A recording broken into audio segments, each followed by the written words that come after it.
The base has dropped on a new edition of Soccer Down here. It's February 25th. It is a match day, and it's actually a match day in the state of Georgia this time around. Atlanta United hosting Motagua, second leg of the round of 16 in the Scotiabank CONCACAF Champions League. There's another match tonight as well. Cruz Azul hosting Portmore United. That's the 10 o'clock match, but 8 o'clock... probably 8:06 to be precise. Atlanta and Motagua kick off the second leg of the round of 16s all over CONCACAF. It's a big match because what's looming is a quarterfinal, and what's looming is a quarterfinal that could potentially be at the Estadio Azteca against Club America, a team that Atlanta United, in its brief history, has a little bit of history with. So I think CONCACAF is hoping for a certain outcome tonight. No offense to our friends from Honduras. I think a lot of media are hoping for a certain outcome tonight because of what it could mean here in a few weeks in the quarterfinals of this tournament. It's going to be a fun night. It looks like it's going to be a warmer night because, the weather's all over the place these days. And it looks like it's going to be a dry evening as well. I don't think we're going to get any rain tonight. Hey, I'll take your weather forecasts and run with it. That's the bottom line there. Hey, if it's not going to rain, cool. I just know that I can only see about 8 feet in front of my face right now. So once this stuff clears out, more than happy to see what's going on up at the fraction, see how drainage is, and see how the pitch is going to play out tonight. Well, there's no rain the rest of the day, so I would hope that a field could handle being rained on the day before and being okay the next day. It's actually supposed to be at kickoff. Let's see. It doesn't want to tell me right at kickoff. It's supposed to be 56 degrees to start the second half. 62 as a lot of people are arriving at 6 o'clock in Kennesaw. So, all right. It's going to be better than it looked like it was going to be yesterday. Neither team trained at Fifth Third Bank Stadium yesterday. They trained at the Children's Healthcare of Atlanta training ground. Motagua did go for a walkthrough at Fifth Third Bank Stadium, but they did not train there. So the field has been preserved as best as it can be. It was a good bit of rain, but I think if any kind of an effect it has on it, maybe the field's a little sluggish, a little thick. I don't think it's going to play poorly. The videos I saw of Motagua's walkthrough, it looked good from a distance, so I don't think we're going to have any major issues with it. We saw last year, John, multiple times where we had heavy rain, either pre-match or halftime, and things recovered pretty quickly at the stadium in Kennesaw.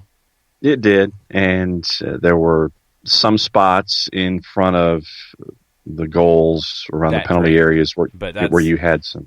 Yeah, they drained though. I don't want people to think like it's going to be a lake and Brad Gazan's going to have to get a snorkel out in front of goal. No.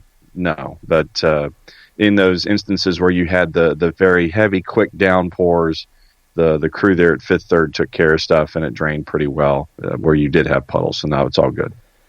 The puddles, look, puddles are going to happen sometimes on any field. I think the puddles were minimal here, and I think one spot where they're going to happen is in front of goal because that's matted down a little bit more because that's where people are standing on a regular basis. But they go away very quickly, so you're not going to have rain to create a puddle. That's the difference here. You're not going to have rain that creates that. You've got plenty of time for everything to drain.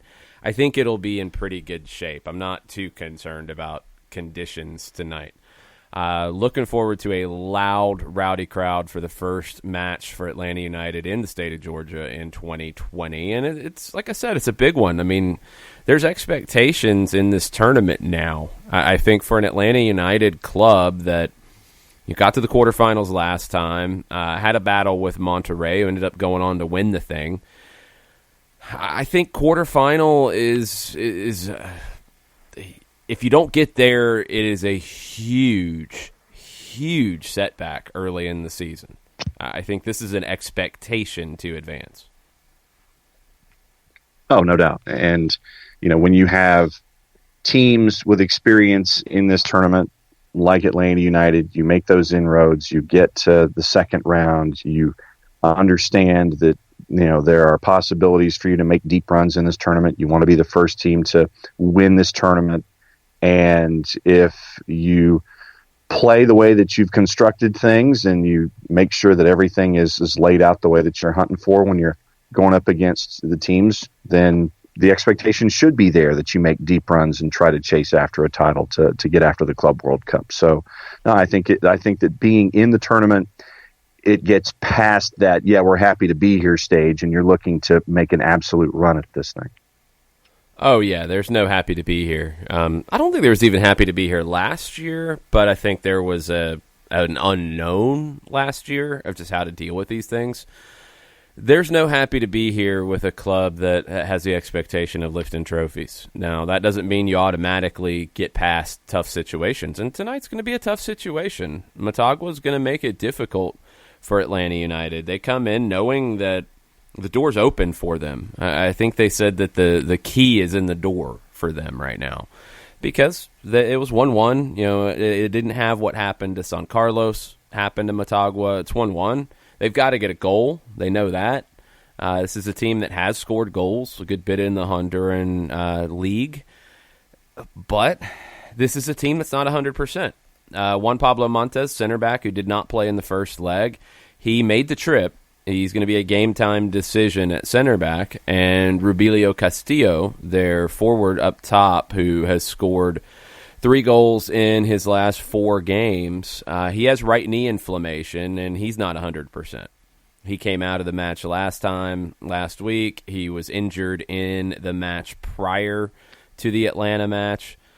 Right knee inflammation is what Diario Diaz reported yesterday, and he's not 100%, but he also made the trip, and he will be another decision, probably after warm-ups potentially, or early today. Gonzalo Klusener would be the reserve for him. Klusener is the veteran Argentine up top who's comfortable with long balls played into him. He's a good target forward, bringing others into the play. But 2 key players for Motagua, not 100%, not definites to start tonight. And Montes, I think, is far less likely to start tonight. Atlanta United's got the same. Miles Robinson not going to play. George Bello not going to play. Edgar Castillo not going to play. And then the visa situation. And Frank de Boer talked about it yesterday, showed his frustration with the newfound paperwork issues of getting these guys approved to play. The process has changed. I think Doug Robertson tweeted that the expedited visa has been removed, and that's what most of the professional athletes qualified under. So it's a longer process, and it's not really a known process as to how long it's going to go. I just wonder about some of the wildly different time frames we've seen. Chicharito had an issue where he couldn't train, and then he got his fairly quick, and Mateo Sosatu, it's just unknown at this point as to when he's going to get his visa and be able to participate. It is a problem. It limits Atlanta United's options right now. And I know that, and this has no bearing on tonight at all, but you're hearing the same conversations about visas and Castro as well. So it's just the way things are these days. And, when you're having to go with governments and paperwork, it is to the whim of that particular agency and those folks as to how things are processed. And sometimes, as in years past, you mentioned that it can be a fairly expedited deal. These days, not so much. And you're adding this dynamic into the discussion of how you're trying to strategize against opponents now. When you make all of these plans, you want to bring in all these individuals from all these different corners of the world, and you're having to deal with the whims of government agencies now. And now that this kind of has you making sure that you have plans B, C, and D when it comes to the players that you want and when you can have them and who's on hand and injuries and all this kind of stuff. So it's just another dynamic that's added to all of the preps for tonight and for the weekend.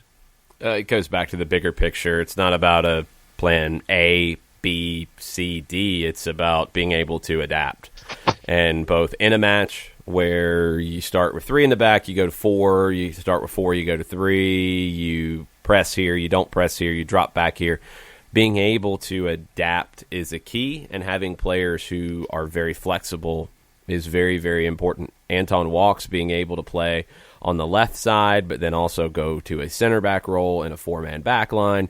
Franco Escobar, who can move from the right to the left, can also play center back. These things are critical because in any season, and that's why this is nothing new in a big sense, in any season, you're going to have injuries, you're going to have players have a dip in form, you're going to have schedule compression, you're going to have all kinds of reasons for your lineup changing. You are very, very rarely going to be able to field your top lineup week in, week out, no questions asked, write it in stone, hand in the lineup card a week before the match. You're very rarely going to be able to do that back-to-back weeks, let alone for any extended period of time. And right now, Atlanta United is not at full strength.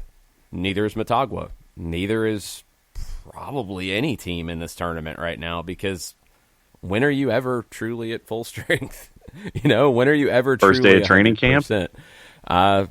That sounds great, but you didn't have everybody the first day of training camp, and most teams don't. So no, that's not even it either.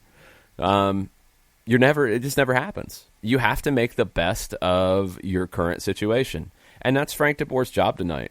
It's going to be de Boer's task to figure out what he has, figure out the best way to put them together, to deal with two things: to exploit things about Motagua that you can hurt them in, whether it's one side of the field, whether it's a certain type of play, what have you, and you have to be able to defend what they do well. And that's what goes into creating your lineup, your tactics for the day. That, combined with who's available, that can be a tough puzzle. It can be a tough puzzle to put together, but Atlanta United has a job to do. And there's no excuses. This is a job that Atlanta United should be able to deal with and get through, and deal with a team in Motagua that's not at 100% and not at the same level. Atlanta United has to find a way tonight. It's not about style points. It's about advancing. And, you saw, for those that watched the first leg, you saw folks from Motagua like Klusner and Elvire. Klusner wasn't afraid to line up and fire from 22 if it called for it, like he did in the second half. And, there are weapons there. And when it comes to Atlanta United, I just want to see how they line up and go up against that attack that we know will come down the right-hand side, and see how Motagua adjusts if they do, or if they're just going to continue to work down the right and then try to have the crosses come in like they did when Crisanto hooked up with Moreira to put that first goal on the board. And then Atlanta United responded less than a minute later. And I'm just looking to see how Motagua answers the bell tonight and how Atlanta United adjusts from there. Motagua, they don't have a ton of options here. This is not a team that is as deep as Atlanta United. So, Motagua is going to be what you would expect. They haven't been a team that's shown a lot of diversity in formation and tactics. It's the lineup that's been predicted by Diario Diaz is the same lineup that started last Tuesday. They're expecting Castillo to start. You could see Klusner there. I don't expect to see Montes, not with the hamstring injury that we saw him leave a match a little over a week ago with. So they kind of are who they are. I think the biggest wild card they have is starting Emilio Izaguirre, but he started on the weekend, starting him as a left winger in place of Castellanos, who I didn't feel like really added too much in this match. Motagua's a kind of lopsided team in that they want to play down the right. They want to play with Lopez and Felix Crisanto bombing down the right side. The left side, they don't really get too wide there, and when they do, it's the forward, Roberto Moreira, who's drifting out to the left more so than Castellanos, who is nominally a left-sided midfielder. And Elvier has space to get forward, and he will take advantage of that from time to time, but they're going to be far more right-side dominant. And Atlanta United knows that, and you have to deal with it. So do we see Franco Escobar over on the left again? Do we see a 3-4-3 this time around? That's going to be the question. How much does Atlanta United push early? How much do they press? How much do they try to catch Motagua trying to settle into this game?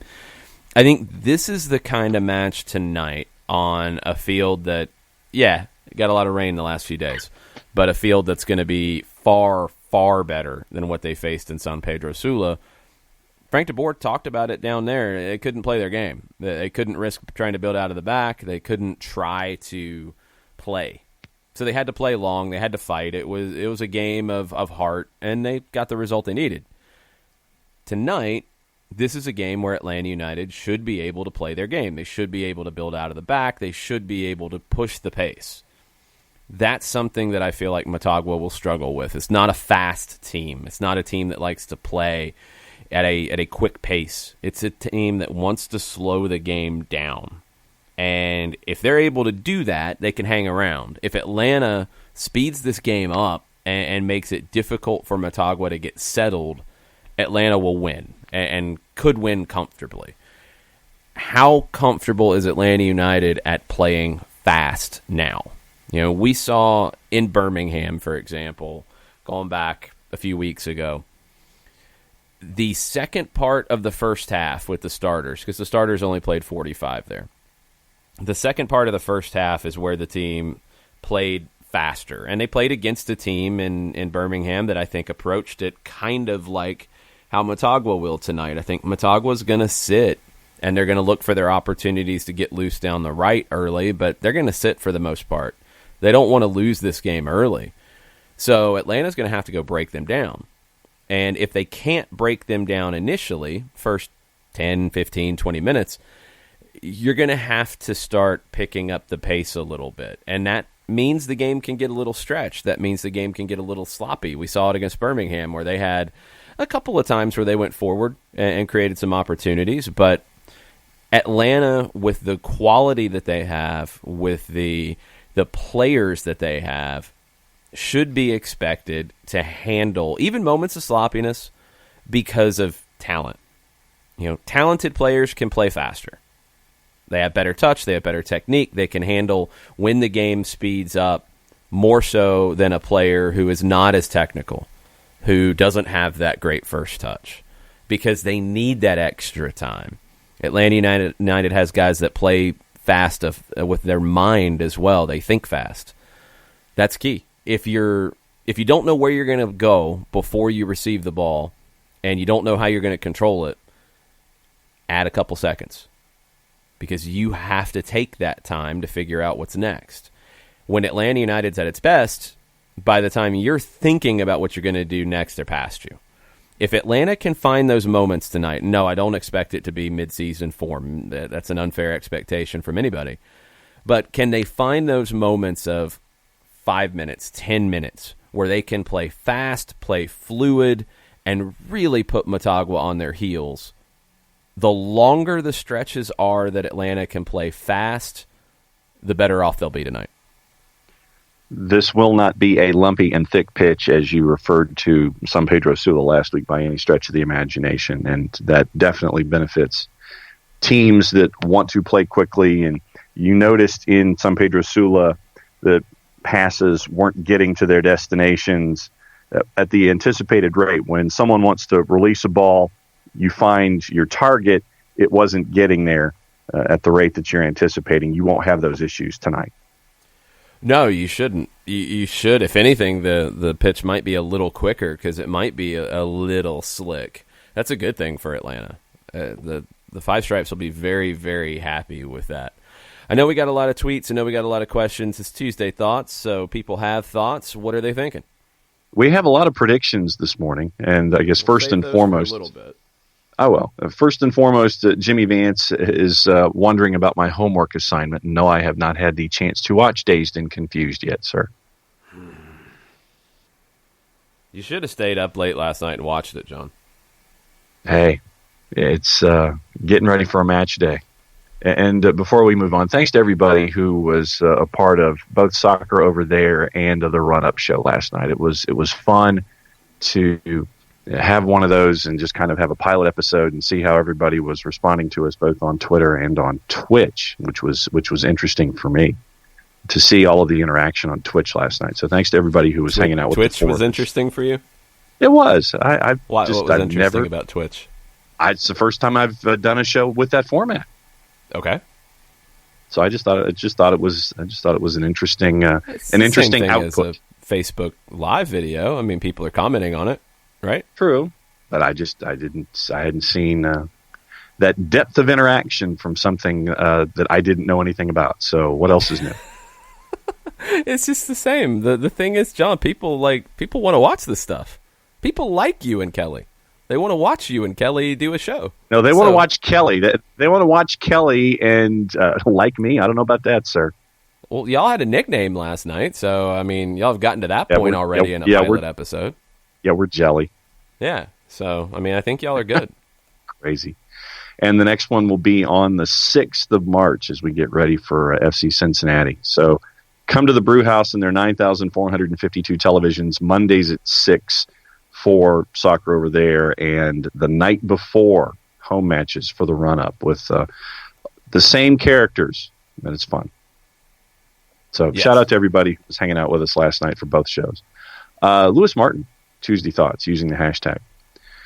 I've grown from a fan of just Atlanta United to MLS. It took me a while to like the league, but now I'm sold. I hope to visit 2 MLS stadiums, not just versus Atlanta United this year. Nice. Yeah, it's a fun league. I mean, what I like about MLS as a whole and why once the MLS season starts, I'm not watching as much of the Premier League. I'm not watching as much of La Liga. I'm not watching as much of Serie A, the Argentine League, which I watch a lot of. I'm not watching as much of that stuff because I'm watching every MLS game that I'm free to watch because it's unpredictable. I think the salary cap and, yes, some of the roster restrictions make every game pretty interesting because there's not too many matches that you go into and you say one team has absolutely no chance here. You have teams that are building a culture. You have a lot of exciting attacking players. And, yeah, it's not a strong defensive league, which makes for some very interesting, wild matches from time to time. It's a fun league to watch, and I guess since I've been watching it from day one, the development has been a big part of it for me. To watch a DC Colorado match, which is the first match on Saturday. It's 1:00. It's on ESPN Plus. It's on local TV in DC and Colorado. They opened the MLS season. Man, I want to go back to like 06 or 07. And it was at Dick's Sporting Goods Park. It just was a very blah kind of game. There wasn't a ton of excitement. There wasn't a ton of names you were interested in. It was kind of flat, and it wasn't a fun match to really watch. I don't think that'll be the case with this one. With, DC and Edison Flores, Yamil Assad, Julian Gressel, Ola Kamara, you would expect they'll be a good team going forward, even with the Paul Areola injury. Bill Hamid is one of the top goalkeepers in this league. And you've got a Colorado team that doesn't have a ton of stars, but Colorado was outside of LAFC in the second half of the season last year. Colorado was the next best team in the Western Conference. Tells you how bad the start of their season was with Anthony Hudson, but how good it was under Connor Casey and then Robin Frazier.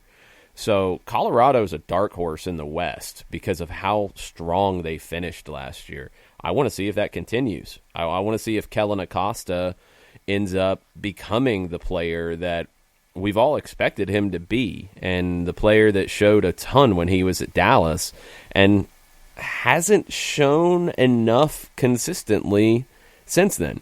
And you think of talent on this Colorado team, he's one of the first people you think of, and he's one of the players that maybe you have the most questions about in terms of getting into this team and performing on a regular basis. It's a good Rapids team. It's a very good Rapids team with Kai Kamara, one of the top goal scorers in the league. I'm curious to see Eunice Anomley, one of their big signings that they're very excited about. Nicholas Benezet is one that we have seen and saw him firsthand here in Atlanta in the playoffs. Jonathan Lewis, exciting young talent, great 1v1 player, and a backline now that has Lalas Abubakar and Austin Trusty at center back. Sam Vines, another young player breaking into the U.S. national team pool at left back. Keegan Rosenberry, who I think potentially is a national team pool right back. It's an interesting Colorado team. So even a game like that one that on paper you look at and you're like, DC, Colorado, where's the excitement? There's so much more now than there used to be. And, this weekend you've got Chicharito making his debut in Houston, which should be a wild atmosphere. You've got San Jose, Toronto, which should be a crazy match because of the way San Jose plays and the quality of Toronto.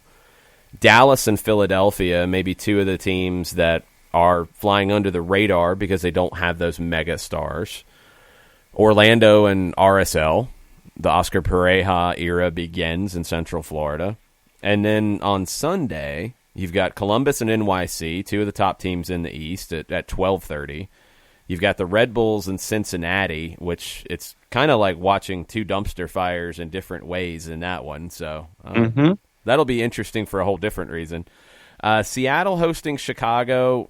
Chicago's going to be a work in progress. They're not going to be what they could be later this season. They're not going to be that now. Seattle should be fine, but Seattle's also coming off a CONCACAF Champions League. So, where are they going to be fitness-wise in that one?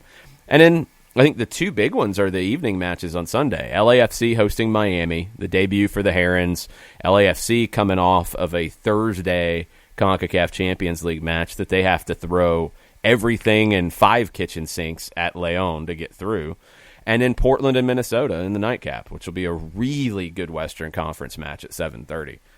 It's a great first week of the season, let alone the whole season and how many teams can win MLS Cup. I'm pumped for MLS, and I'll be watching as many of these games as I possibly can. Yeah, right there with you. I mean, for me, the CONCACAF Champions League subplot carries its way through the weekend for me as one of the storylines. Montreal's going up against New England. How does Montreal respond on short rest going up against, a team in New England who will now have a training camp under Bruce Arena, and you've got Bo and Heel and all of the acquisitions that they made in the offseason. So for me, that one will be just as intriguing as watching Columbus and NYC and watching the dumpster fire with Red Bulls in Cincinnati and LAFC coming off of the match with Leon and Portland coming off of their match as well. So, Seattle coming off of their match as well, going up against Chicago. But Portland, Minnesota, there are a lot of great subplots. You could take practically every game and come up with at least a subplot as a reason to watch and burn a hole in your remote and try to figure out the last button. There's a lot of them that are not going to be at the same time. Don't worry about the last button. It'll be okay. There's a lot of them spaced out, so you'll be all right. Get multiple screens going. You'll be just fine. I think you might be one of the only people left who's getting the direct kick package on your cable system.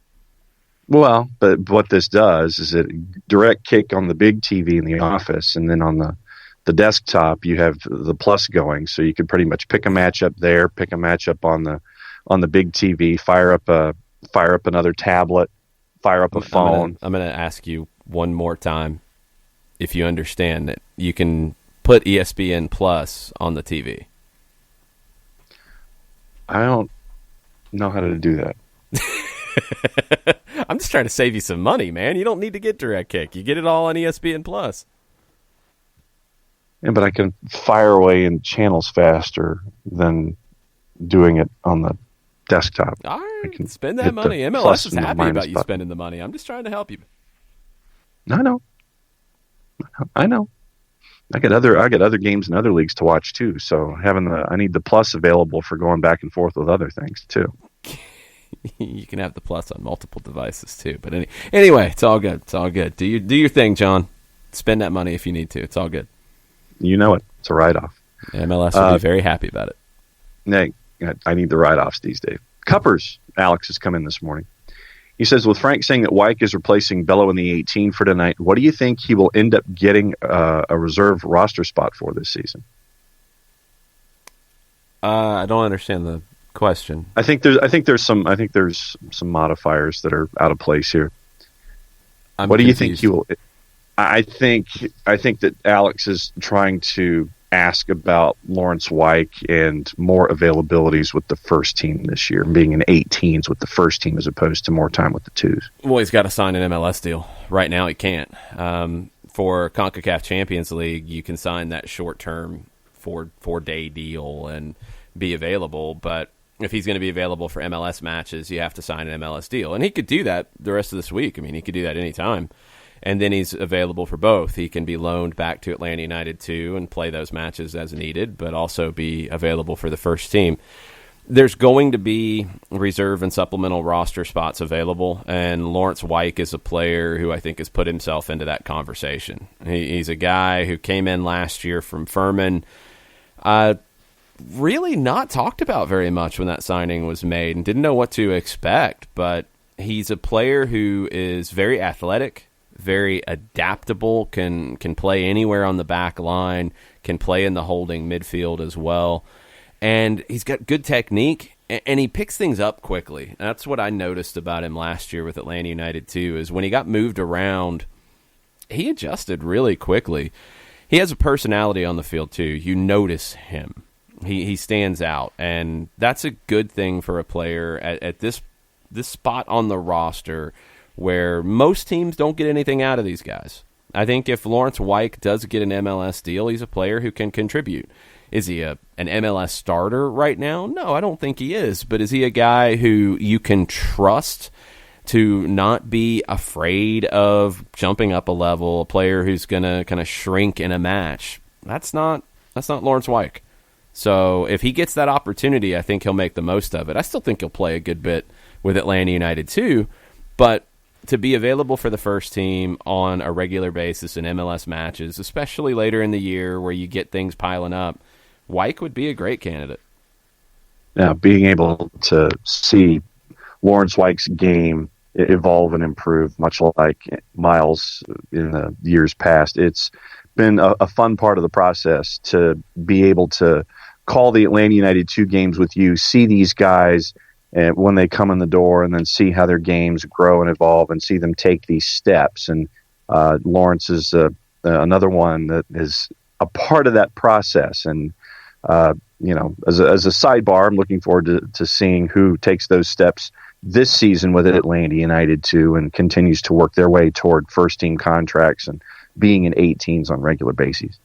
Yeah, I think Wyke is going to be the one who's probably earned it the quickest. And if he's available in the 18 tonight, that's a player that has been with his first team all throughout preseason. So a guy that you would feel like if things call for it, you can trust him in action tonight. I think he's got the quickness and the strength to be able to play at this level. And he's sneaky technical.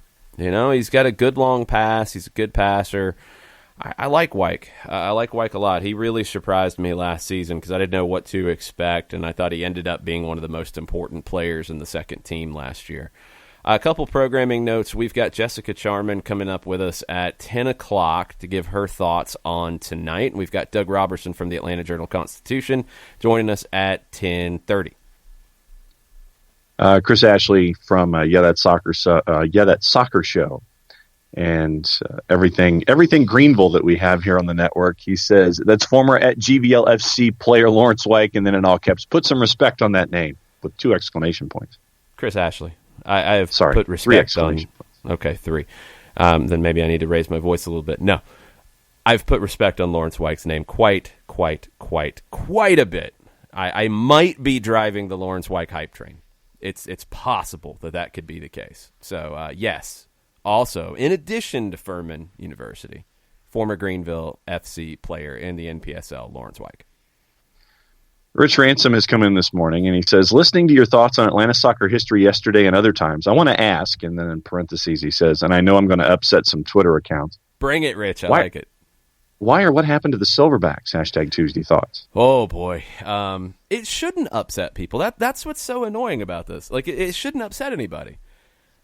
You want to know what happened to the Silverbacks? Here's the story from what happened to the Silverbacks, and I was around a lot of it, so this is not just making things up and tossing them out there for you. The Silverbacks played in the USL First Division. They made it to the final in 2007. I'm not even going to get into the early Silverbacks history. Doesn't matter. They built a facility in 2006, moved into it. A lot of excitement. Made it to the final in 2007. They got pounded by Seattle. It was kind of a Cinderella run to get there. 2008, it was not so good at all. And 2008, at the end of the season, they went on, air quotes, hiatus. By my understanding at that time, there was no plan for them to come back as a professional team. It was called a hiatus. It was going away. Now, this is also at the time where you have Boris Strakunica, who was the owner of the Silverbacks, along with a number of other owners in a fight with the USL about minimum standards, wanting them to be higher, wanting less turnover in the league, wanting to operate at a true second division level as opposed to being second division nominally because you were the next league behind MLS. So there was a big fight for the second division to be stronger, more competitive, higher standards in it, and the teams to have more say. What that ultimately led to was the North American Soccer League. Boris and the Silverbacks went on hiatus at the end of 2008. Other teams played on in 2009. 2010 is where U.S. Soccer came in and said, all right, we're going to operate the second division, and you're going to have basically an NASL division and a USL division. And U.S. Soccer, the federation, ran it. Then going into 2011, the NASL was going to be on its own for the first time since the breakaway. And, it was a breakaway. Well, they needed one more team. They didn't have enough teams to operate.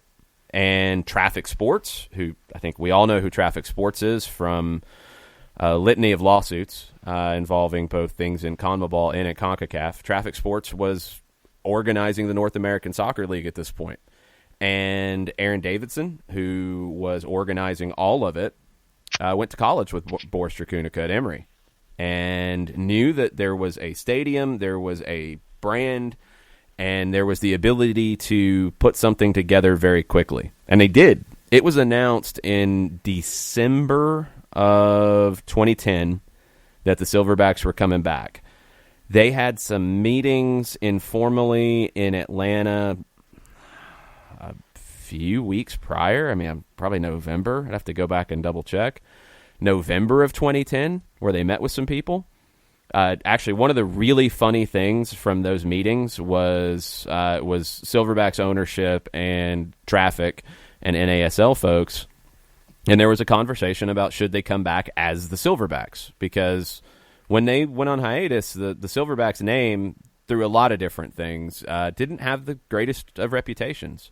There was a failed bid to start a youth club that merged two long-standing youth clubs in Cobb County, and nobody liked it. I think it was harsh and a little unfair towards the professional team, but it was a factor. It was a thing.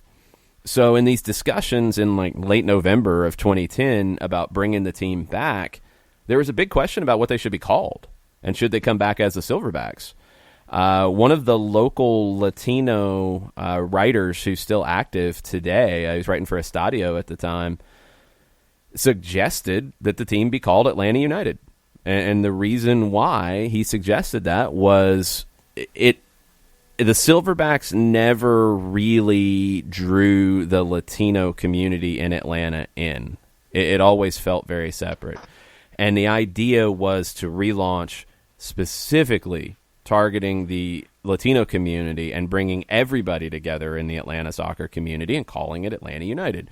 Didn't happen, obviously, and that's probably for the best in the long term. But December 2010, teams announced to come back. They played in April.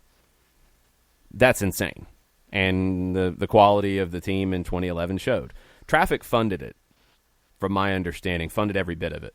So Traffic needed an 8th team to field to fill out the NASL in 2011. So they brought back a brand that was gone and not operating and hadn't played in 2 years. They put money into it to make it happen and get on the field. And the Silverbacks weren't very good in 2011. They were really bad in 2011. They were a little bit better in 2012. 2013, they won the first half of the NASL season, and then they got to the final and lost to the Cosmos. 2014 is where local ownership took the Silverbacks back and funded it. And by the end of 2014, they pulled out. And 2015, the league funded the team to keep it going. I can tell you that at different points at the end of 2011, at the end of 2012, at the end of 2014, and honestly, fairly deep into 2015 until the team was announced that, it was announced that it wasn't going away. It basically was continuing. People thought the team wasn't going to continue. And in 2015, they played. The league funded the team. All the other teams kicked in money to fund it. And at the end of 2015, going into 2016, and it was kind of a late decision again. I want to say it was around the time of January that they weren't going to come back because the other owners didn't want to put the money into it to continue it, and they didn't need to at that point. So that's why the Silverbacks failed. That's it. They never had the money to compete. They actually folded and were brought back to life, a Weekend at Bernie style, by Traffic Sports. And there was never a long-term vision at that point. It was always just, are we going to play next year? Are we going to play? Do we know if we're going to play? I mean, front office staff didn't know if they were going to have a job. Players didn't know if they were coming back. I mean, it was always year to year from 2011 on. And that's why it didn't work, ultimately. And that's no shade. That's no nothing. That's just, that was the reality of the situation. Other stuff this morning, Daniel Price. He says, today's the day we've all been looking forward to, a match that we can all attend and cheer on the boys at home. Looking forward to tonight and hope to see everyone there. I don't think you're going to see everyone because there's a lot of people. But it's going to be a good crowd. It's going to be a fun crowd tonight. I think it's going to be a very loud and engaged crowd tonight. No doubt. Alex Krupp this morning. On the value of media buy-in from yesterday. Yes. I became a fan because my dad heard Carl Dukes on 92.9 urging people to go to the 4th of July game in 2017. Now we're in a supporters group, go to road games, and listen to 92.9 daily. A little care goes a long way. # Tuesday Thoughts. People who have a daily show like that, like Dukes and Bell and all the others around, they have a very important voice. And when they put it out there that, hey, this is a fun event. This is something you should go to. You're looking for something to do on July 4th. This is what you should go do. It has an impact. I've talked to Carl about this a lot, off the air. We've talked about it on the air too, but off the air, we've talked a lot about their decision to talk about soccer on a regular basis because, look, they're probably they were ranked. I'm trying to remember the ranking by talkers.com. They were in the top 20 in like sports talk shows in the country. All day parts. They were top 20 in the country, and they're probably the only one in that kind of ranking that talks about soccer as much as they do. And it's not because they grew up with soccer. It's not because they played with it. It's something that they have recognized as a big deal. And Carl has been very upfront about it. Like, now their listenership is larger because of this, and it's been a huge part of their growth. He talked about it in an interview with Barrett Sports Media, and it's pretty interesting to get Carl's take on it because you're talking to Jason Barrett, and this one who's a guy who covers the sports radio industry, and soccer doesn't really register on sports radio, so he's like shocked by this. And Carl said it's a cultural phenomenon, and he talks about Atlanta having a lot of transplants.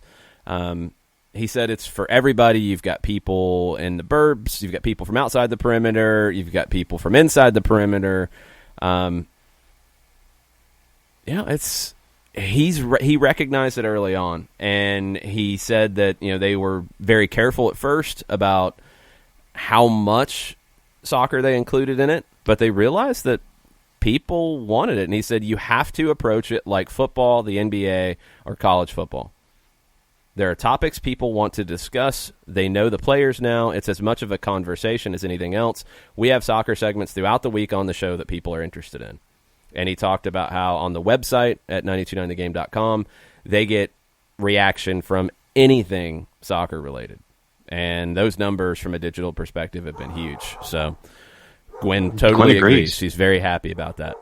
She knows when something gets posted on the website, people are going to click it and read it or listen to it. So it's a big deal. And Carl and his acceptance of the game and Mike's acceptance of the game and everybody at the station has been a huge part. There's a lot of people who kind of bought in because of those guys talking about it.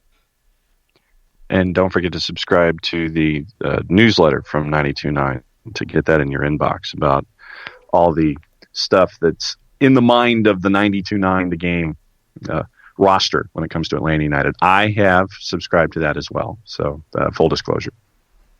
Good job.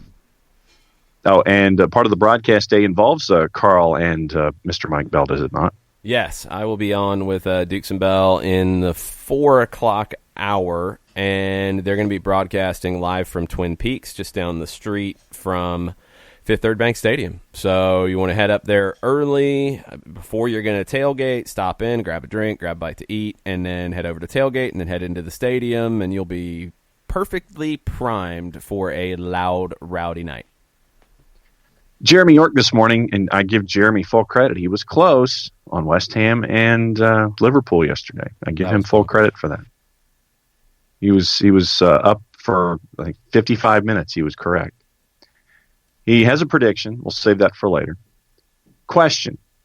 We all know Doug is the Joseph of soccer coverage in the A. Who are some of the others across the league that also do exceptional work? And he says, good luck on the call, Jason. Stephen Goff in Washington, Jonathan Tannenwald in Philadelphia, Kevin Baxter in Los Angeles. Those are the newspaper folks that jump out to me. There's a lot of great, digital online folks, everybody at The Athletic and that whole crew. Of course, we have Felipe Cardenas on all the time, but Paul Tenorio, Sam Stejskal. The league media, they put a ton of stuff out, and they fill some gaps that need to get filled.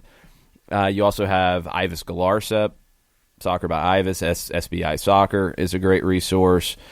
Gold.com used to cover MLS more. They still do some. I hope they do more. I hope they add more. Pro Soccer USA with our friend Mitch Northam. They do great work, and they have invested quite a bit in increasing coverage. I hope it continues. I mean, Portland's just dropped their beat writer for the Timbers. And the citation, according from Caitlin Murray, who's based in Portland, who's going to do some freelance work with them, is that the numbers just haven't been there for it. That's surprising. It's surprising when you think of Portland as a soccer city. Now, there's a lot of folks in Portland who say that the newspaper, the Oregonian, has got a series of other issues. It's not just because of soccer coverage. They're trimming everything back, and soccer is one that's going to go when you start trimming things back. But I think something that a lot of people don't necessarily realize about your Portlands and Seattles and some of those cities that are known as great soccer cities, it feels a little more like a bubble. If you're in the soccer bubble, you're in the soccer bubble. But if you're not a hardcore soccer fan, you're not consuming it in the same way. I think what's happened in Atlanta, and I think what will happen in Nashville, and what will happen in Charlotte, and what a lot of other cities have the opportunity to do if they brand things right and reach out the right way, is to draw in other people.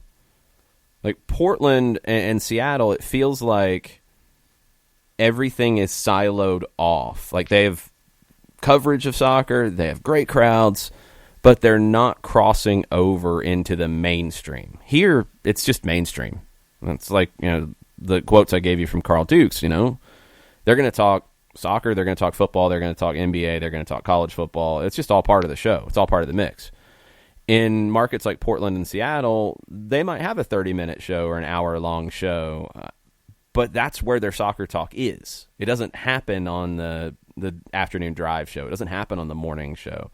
They don't have all the interviews that a 92.9 has.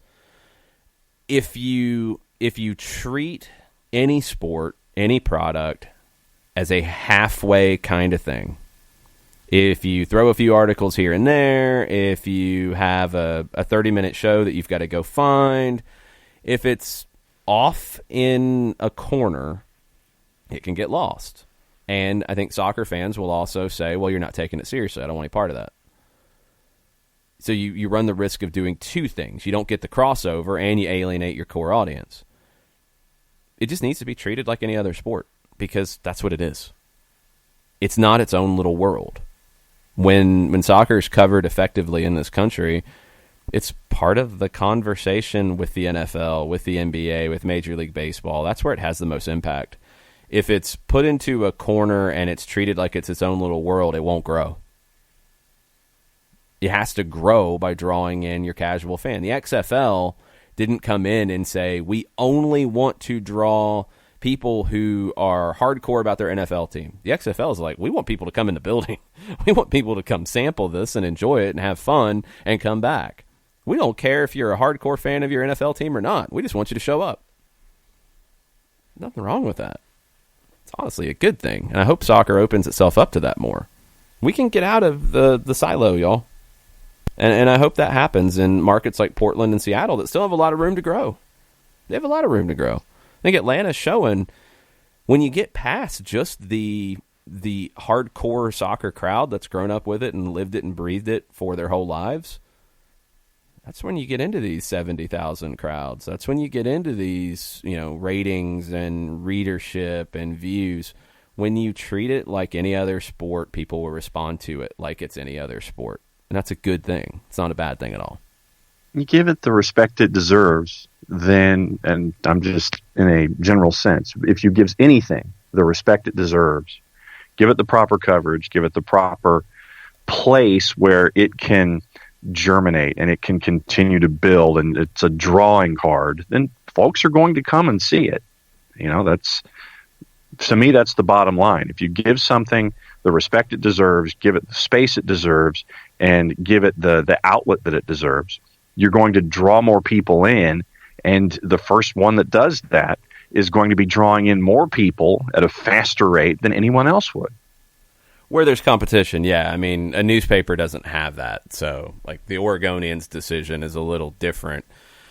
Newspapers are in a different place than they used to be. That's 100% true, but there are people who want this content when it is treated as a big deal, and they've had great writers at the Oregonian, but when they moved Jamie Goldberg over from the Timbers beat to the Trailblazers beat, and they decided not to replace her, that's a problem. And you're going to have a bigger drop now because you're going to be relying on freelancers to write game stories, and that's really it. You're not going to have the daily conversation. That's what's critical. The daily conversation of, well, why were the tactics this way? Well, who are they going to go get? Well, where is this player going to get traded to? All that stuff is what drives the NFL and drives the NBA and drives Major League Baseball, college football, recruiting. All that stuff is what's important. That's what drives it and keeps people invested. If you're just doing game stories, if you didn't go to the game, you don't really care, do you? Mm-mm. So, I mean, it's a shame that it's going to get reduced to that because it's never going to grow from there. Other people are going to have to take up the mantle in Portland and find different ways to generate that conversation. And if they do it effectively, they will find an audience.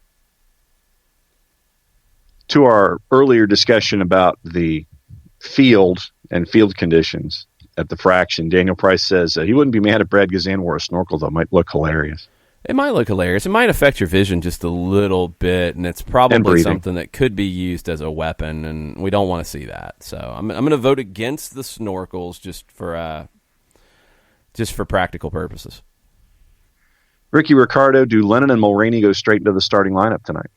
I don't know the status of Mulraney. Lennon, yes, if he's healthy, because he's been that guy in preseason. Mulraney is a tougher call.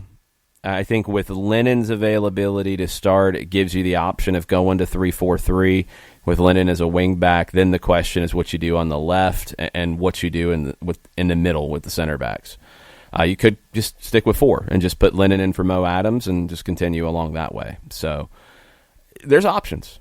There's actually quite a few different options. So Frank de Boer will have some tough decisions to make, and I think he's going to have enough flexibility built in that if the initial shape isn't really working, you can change it on the fly. And that's what he's looking for out of this team. He's looking for a team that is a soccer version of a GoBot that can transform to what's needed. I liked GoBots better than Transformers. I know there's probably going to be. I was going to mention Transformers. GoBots. We're going with GoBots because that's the official toy of U.S. soccer because they oversee U.S. Open Cup draws. So we're going with the GoBots. There's probably some kind of a bad sponsorship deal in place.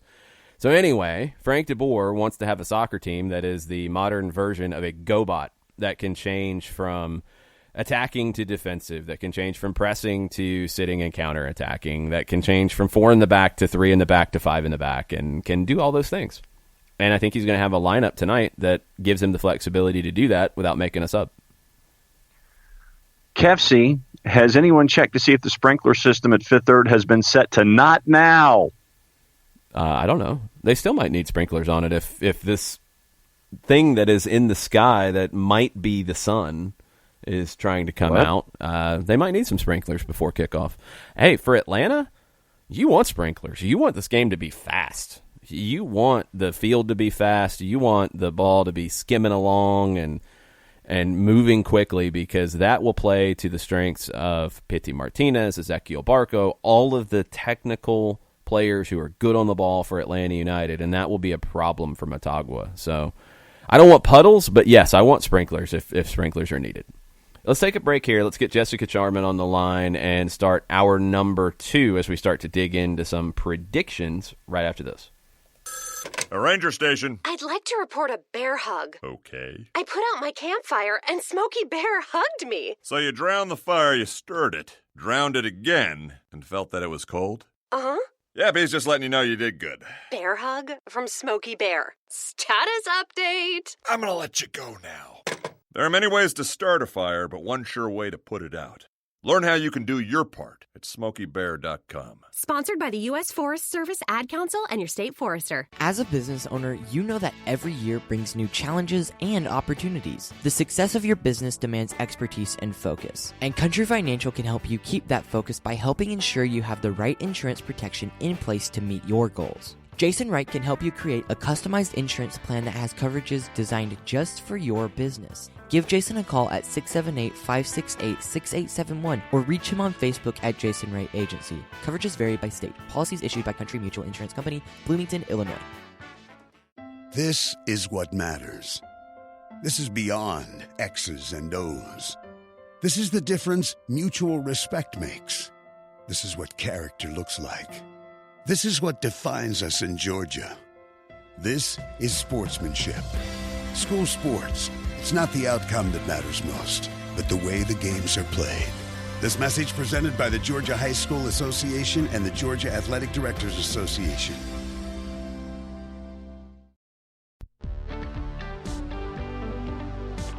If you've been hurt in a car wreck, contact my friend Steve Apolinski of Apolinski and Associates. He's been representing individuals for over 30 years throughout Georgia and Alabama. Email him at steve@aa-legal.com or call him 24/7 at 404-377-9191. The initial consultation is free.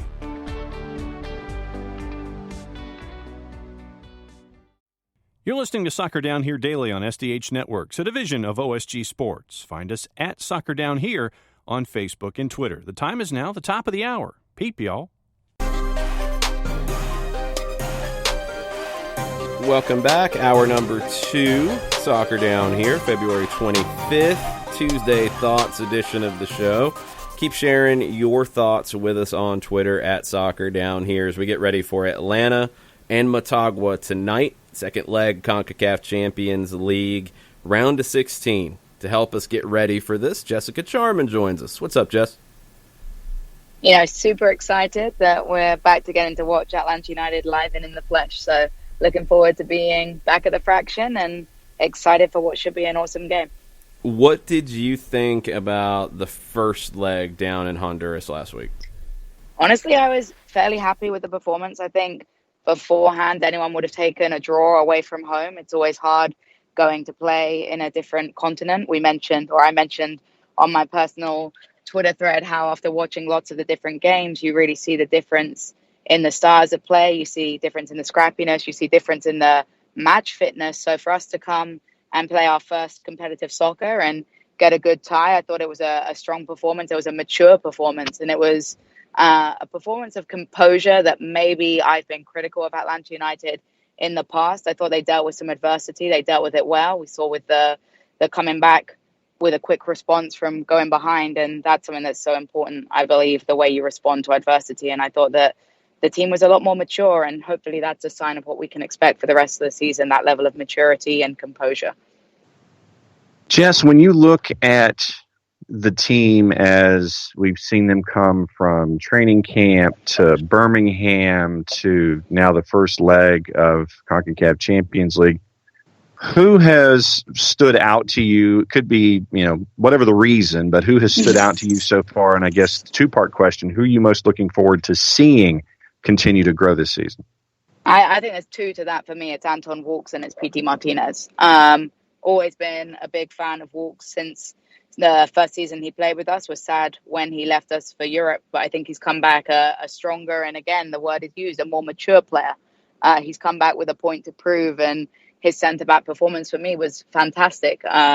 He showed strength, he showed resilience, and he showed some leadership, which for a young guy, I don't know exactly how old he is, but I'm pretty sure he's not the oldest of fellas, and he showed that level of maturity. And when it comes to Pity Martinez, it's a performance that we've all known he has in him, but he's finding his rhythm, and I think he's finally maybe connecting with players on a different wavelength. More players are getting used to how he plays, so that's why the percentage rates for pass completion, stuff like that, is soaring, because number one, he has found his stride in MLS, he's found his stride in Atlanta United, but he's also playing with players that have got used to his style, got used to the way his brain thinks and his vision, which has been fantastic. And his strength, his physicality was much better in the Motagua game. And I remember listening to you guys on the show, you pointed out a moment where he became a leader, preventing Joseph Martinez from getting into any more trouble with the referee. And that's something we hadn't necessarily seen from PT before in previous seasons.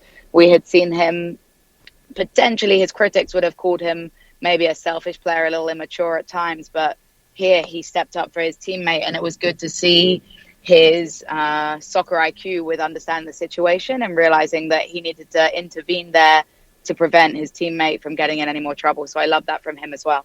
Yeah, that's my favorite underrated moment from that first leg, where Joseph was irate. And I get it. I think he might have thrown a little bit of the elbow. I can somewhat understand why the yellow card came out. But you clap in a referee's face, most referees are going to take exception to that. And you could tell that this guy, Escobedo, was running a little hot at that point. And Pity Martinez just comes in and draws the attention to himself. And it's one of those little things that can easily get, unnoticed, but it's critical, because if Joseph gets a second yellow there, then we're having a very different conversation. Absolutely. And would you have expected that potentially of the PT of last season? Maybe not. And it's one of those moments that we as fans need to show or recognize that shows growth in the player's maturity and his comfort in the team. It was a great moment for me. Let me ask you about another player who stood out to me in the first leg, Fernando Meza. The qualities he brings to the back line for you? Stability, trust, and look, LGP is a big miss, and I was a fan, but I used to get frustrated at times with his unpredictable tendencies, and I think at times it made the team uncomfortable, the back line a little crazed potentially. For me, he offers the stability, the composure, the passing distribution, and that connection between defense and midfield without getting into those hot-headed breaks forward that were fun to watch as a fan. But as a defensive-minded player myself, as a goalkeeper that's had a back line that wants their back line to be the most trustworthy, confident level they can have, I think he offers a different dynamic to that. And for me, when I mention the maturity, when I mention the composure, I think a lot of that comes from having a stable back line and having players that you trust to hold their position smartly. All right, since you talked about the back line, Jess, let me go a step forward in the 11s, and let's get into the midfield here a little bit, because you have Emerson Hyndman, who's now here for a full season. You have Eric Rometty, who has been a part of things, whether it's wanting to get involved in the play or hang out when he needs to. You have Brooks Lennon, who's now a part of the mix. When you look at the midfield, a lot of different guys. Mo Adams is a part of the discussion as well. But for the GoBot that Jason referred to in hour number one, where you have a bunch of different pieces to be able to do a bunch of different things, obviously having that depth is key. What's been your take on what you've seen in the midfield? I think depth is pivotal. And for me, it's competition that drives a team forward. People sometimes get too complacent with a starting position, and having competition is a fantastic thing. I think Remedy had a tough break last season. He went from being a piece of the puzzle, a consistent piece of the puzzle, to maybe not being in that starting position he was used to. And hopefully that's something that's driven him to improve as a player in the off season and work towards that. You've got young players like Brooks Lennon. You've got young players like Hyndman who have a long way to go until they're the finished product. And that's a good thing to have, because young players often have a different drive. And I wouldn't want to be Frank de Boer. I wouldn't want to have to pick between my midfield pieces, but it's great to have that diversity in midfield, different players that potentially suit different opponents because of their style of play. And then you've got levels of maturity, levels of experience. You've got Jeff Lorenowitz, who's a fantastic holding defender that players can learn from. So it's a good problem to have, but I'm glad I'm not the one having to pick starting lineups week in, week out. What stood out to you about Motagua and the threat that they can provide tonight? I mean, let's be honest. They have a style of play they like to play. They're direct at times, and they like to get the ball wide and put in crosses. I remember you're talking about statistics for crosses. Don't quote me on it, but I think you said they had 30 crosses through the whole game, but the actual percentage of successful crosses was pretty low, and that comes to praise of not only the defenders, but the fullbacks and the midfielders for shutting down the crosses. I think we have to be smart with closing down wide players before they can get the opportunity to put deliveries into the box. Because at the end of the day, in leg one, we must have done a pretty good job based on those stats on closing down and forcing crosses not to be the best played crosses, not giving enough time for converted crosses. But at the same time, you can't get too comfortable with that. The fact is they created 30 opportunities to cross the ball in. And if you don't close down and if you're not stepping to the ball early, you're going to give the opportunity for better crosses and better deliveries. So it's something we have to be aware of. And then if our fullbacks decide to go forward, they've got to get back. From memory, I believe it was Mo Adams' player that he had bombed forward and didn't get back to recover. And that's something you've always got to be aware of. If you're wanting to attack from your defensive positions, you're going to have to get back and recover, because when a team moves directly, they're covering a lot of space in a short time. And you've got to be ready to make those recovery runs, which I think is why Escobar is blessed with pace. Maybe Mo Adams was a little slack on his recovery in that first leg. Jessica Charman hanging out with us here, breaking down leg two of Motagua and Atlanta United at Jess Talks Footy, i.e. on the Twitters. And Jess, we've talked about PT, and we saw the relationship in leg one with PT and Joseph that got the equalizer a minute after Motagua got the goal on the board in the 34th. But let me go to the third member of our favorite sandwich of the PB&J, Ezequiel Barco, and what you have seen from Barco coming into this season, coming into this match. What have you seen about Barco that has triggered in your brain? Just a different player in terms of his physicality. I've always rated Barco as a player, but I would be lying if I said I wasn't critical at times early on in his tenure with Atlanta United of the tendency to go down a little easy. Look, I'm all for, if you feel contact, to go down at the right time, but I felt early on in his career with us, at least, there were moments where he was going down too easy, when if he had used his body strength, if he had used his center of gravity, he would have been able to get in better positions with the ball than from the dead ball situation. I've seen him come a long way in terms of his physicality. And now he's dealing with being a target player. You must pull up the stats at some time of how often he is fouled, because from the preseason games I watched and from, the games I've watched him play, he's got a target on his back right now. He's a player in the locker room that the opposition is circling and making sure that they chop him down, because he's so dangerous with the ball. He's dangerous without the ball. He makes those runs out of play, even when he doesn't have the ball at his feet. It's his movement away from it that creates all sorts of issues, and teams have to make a decision whether they want to step to him and foul, because we have got players that are good from the dead ball situation, or if they're going to let him run and he'll punish you. And like I say, the part of Barco's game that I always thought needed working on was his physicality. And to me right now, just how I mentioned PT coming on in strength, I think as he gets used to the level of contact in the game, he's coming a long way, and it makes a significant difference to the team as a whole when a player like Barco is breaking through challenges instead of falling at the first hurdle. Yeah, it feels like something we've seen with Atlanta United players over the years, whether it's academy guys coming through or players as they break into the first team or just going into their second year with the club. That physicality, that individual strength increases. And it's something that with a club like Atlanta that has, the resources that it does, the amount that they put into sports science and the amount that they put into physical individual preparation, it pays off. And I think it's going to pay off this year for a player like Barco. 100%, because we forget sometimes it's not all about the technical ball work. It's what's done away from the pitch. It's the stuff that's done in the gym. It's the stuff that's done with strength and conditioning coaches, stuff like that. And it's a tactical side of things as well. And with these players that have ambitions of going across the pond, going to Europe, physicality is going to be a big jump. So it's fantastic for them to invest in this, not only for their success this season, but their success in the future. And you look at a player like Miguel Almiron at Newcastle, and he's had to work on that physicality, because you weren't going to get away with flopping so much in Europe, and you weren't going to get away with it because you're going to have those more physical challenges on a cold, rainy day in Stoke.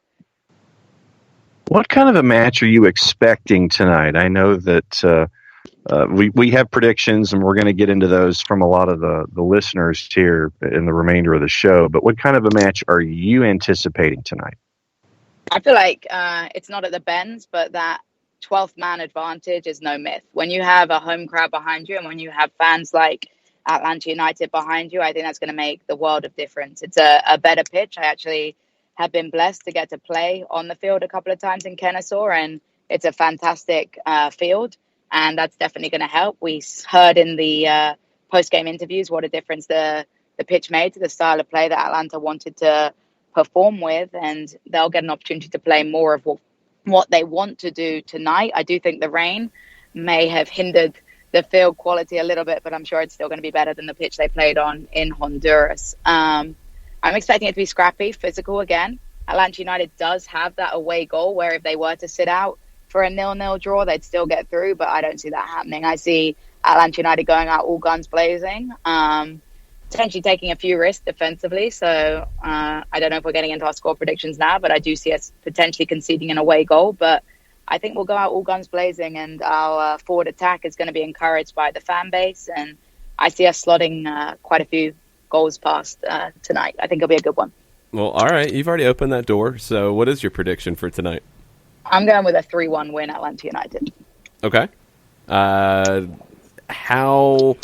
What's the nervousness factor in your 3-1 win? That I think it'll be 1-1 before we go and get those two goals ahead. So I think there'll be a period of time where we're tied at 1-1, and then it'll be that extra 12th man that gets us over the edge. But I do think we'll probably concede a goal from some sort of counter-attack or some sort of over-ambitious wing play going forward and then not recovering back for a cross or something like that. Well, and then it continues for Atlanta United on Saturday. Head up to Nashville. First MLS match ever for Nashville SC. First match of the MLS season. Just big picture expectations from you for the club this season. Oof. For Nashville, I think it's going to be, it's always tough in your first season, but they have done pretty well in the off season. I see them doing pretty well. I think towards the end of the season, it'll be tough for them, but I think they'll be competitive 100% in their games, and I'm looking forward to it. And it's always nice to have another close away game as Atlanta United fans that we can go pack the Nissan Stadium. All right. Well, since you went ahead and predicted, are we going to do predictions for this one too, Jason, since Jess is with us for Nashville? We have Mr. Robertson coming up in just a bit, remember? True. Yeah, but we I have didn't know been doing Jess this for a few years, so. No, but I'm just saying, is Jess giving hers for Nashville as well, or is she holding off? No, Nashville's later. Why are we predicting Nashville? We don't even know who's going to come out of this one healthy, John. Slow down. All right. So we'll one game at a time, John. She didn't give a prediction for Nashville. She just talked about Nashville in big, broad strokes. Okay. As a keeper, now, let me ask you this. This is your keeper question. Brad Guzan under contract for another handful of years. You look at the goalkeeping situation here for Atlanta United, and when you have someone between the sticks like Brad, I know that he's driven you crazy at times. But hate. Yes. But to have that kind of stability obviously is huge for a team that is chasing trophies, to have that international experience, to have the hemispheric experience that Brad does. When Brad signed for another handful of years, what was your initial reaction? I think we talked about this, but mixed feelings. Obviously, he's an older guy. He's coming towards the end of his better years, but I felt bad for Alec Khan, as I say. He's hanging on in Atlanta United, hoping he can get some more game minutes, but it's for the younger keepers coming up, for the academy keepers coming up, for those players that may have gone off to college right now and looking to potentially return home to Atlanta United. What better player to have around you than a veteran like Brad Guzan to learn from? So I personally see him maybe with another 1 or 2 starting years behind him before he transitions more into that role of veteran leader, inspiration. And we've got to find a way, though, of getting whoever they see as the future of Atlanta United's goalkeeping squad. We've got to see a way of them getting good minutes, whether it's in the twos, whether it's in other competitions we may have, because at the end of the day, there's no minutes like real minutes, particularly for a goalkeeper. You don't get the opportunity to come in as a super sub for 20 minutes. You basically only play if someone gets sent off or injured. And so there's no way to replicate it without real minutes. And as a goalkeeper, you don't want to be coming into a starting position having not played competitive minutes for years. So it's an exciting time. It's a nerve-wracking time. And I'm happy to have someone like Brad Guzan, but I also think it's time to start looking towards the future too. It's not like he's going to play out that entire contract and play till he's, 40-something in MLS? Something Brad Friedel-esque. Take him to just under that. I think it's through 23, and I think by 23 you're starting to look at who could be next. I'll tell you a player to keep an eye on, a player who will be between the sticks quite often for Atlanta United too this season, Ben Lundgaard. Lundgaard is 24 years old, didn't really get the opportunity with Columbus, didn't see the field with them in his 2 years with the Crew, went out on loan with Indy 11, with Pittsburgh. He's on an Atlanta United 2 deal. He's a behemoth. He is 6'5", and that might be underselling it a bit.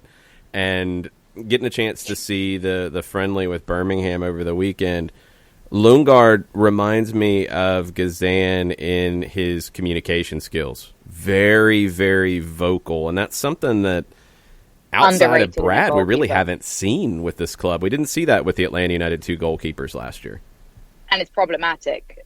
Just from the couple of twos games that I was involved in, you saw that miscommunication between defensive line and goalkeeper too often because of that lack of communication. And what's a great sign for the future is if he's talking in the twos, it'll be easier to transition into the first team.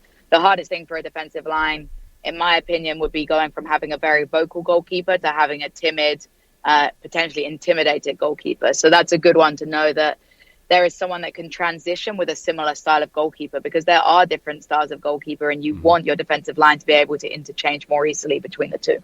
I think Lundgaard's a sneaky good signing. Jess, you've got lots of things going on.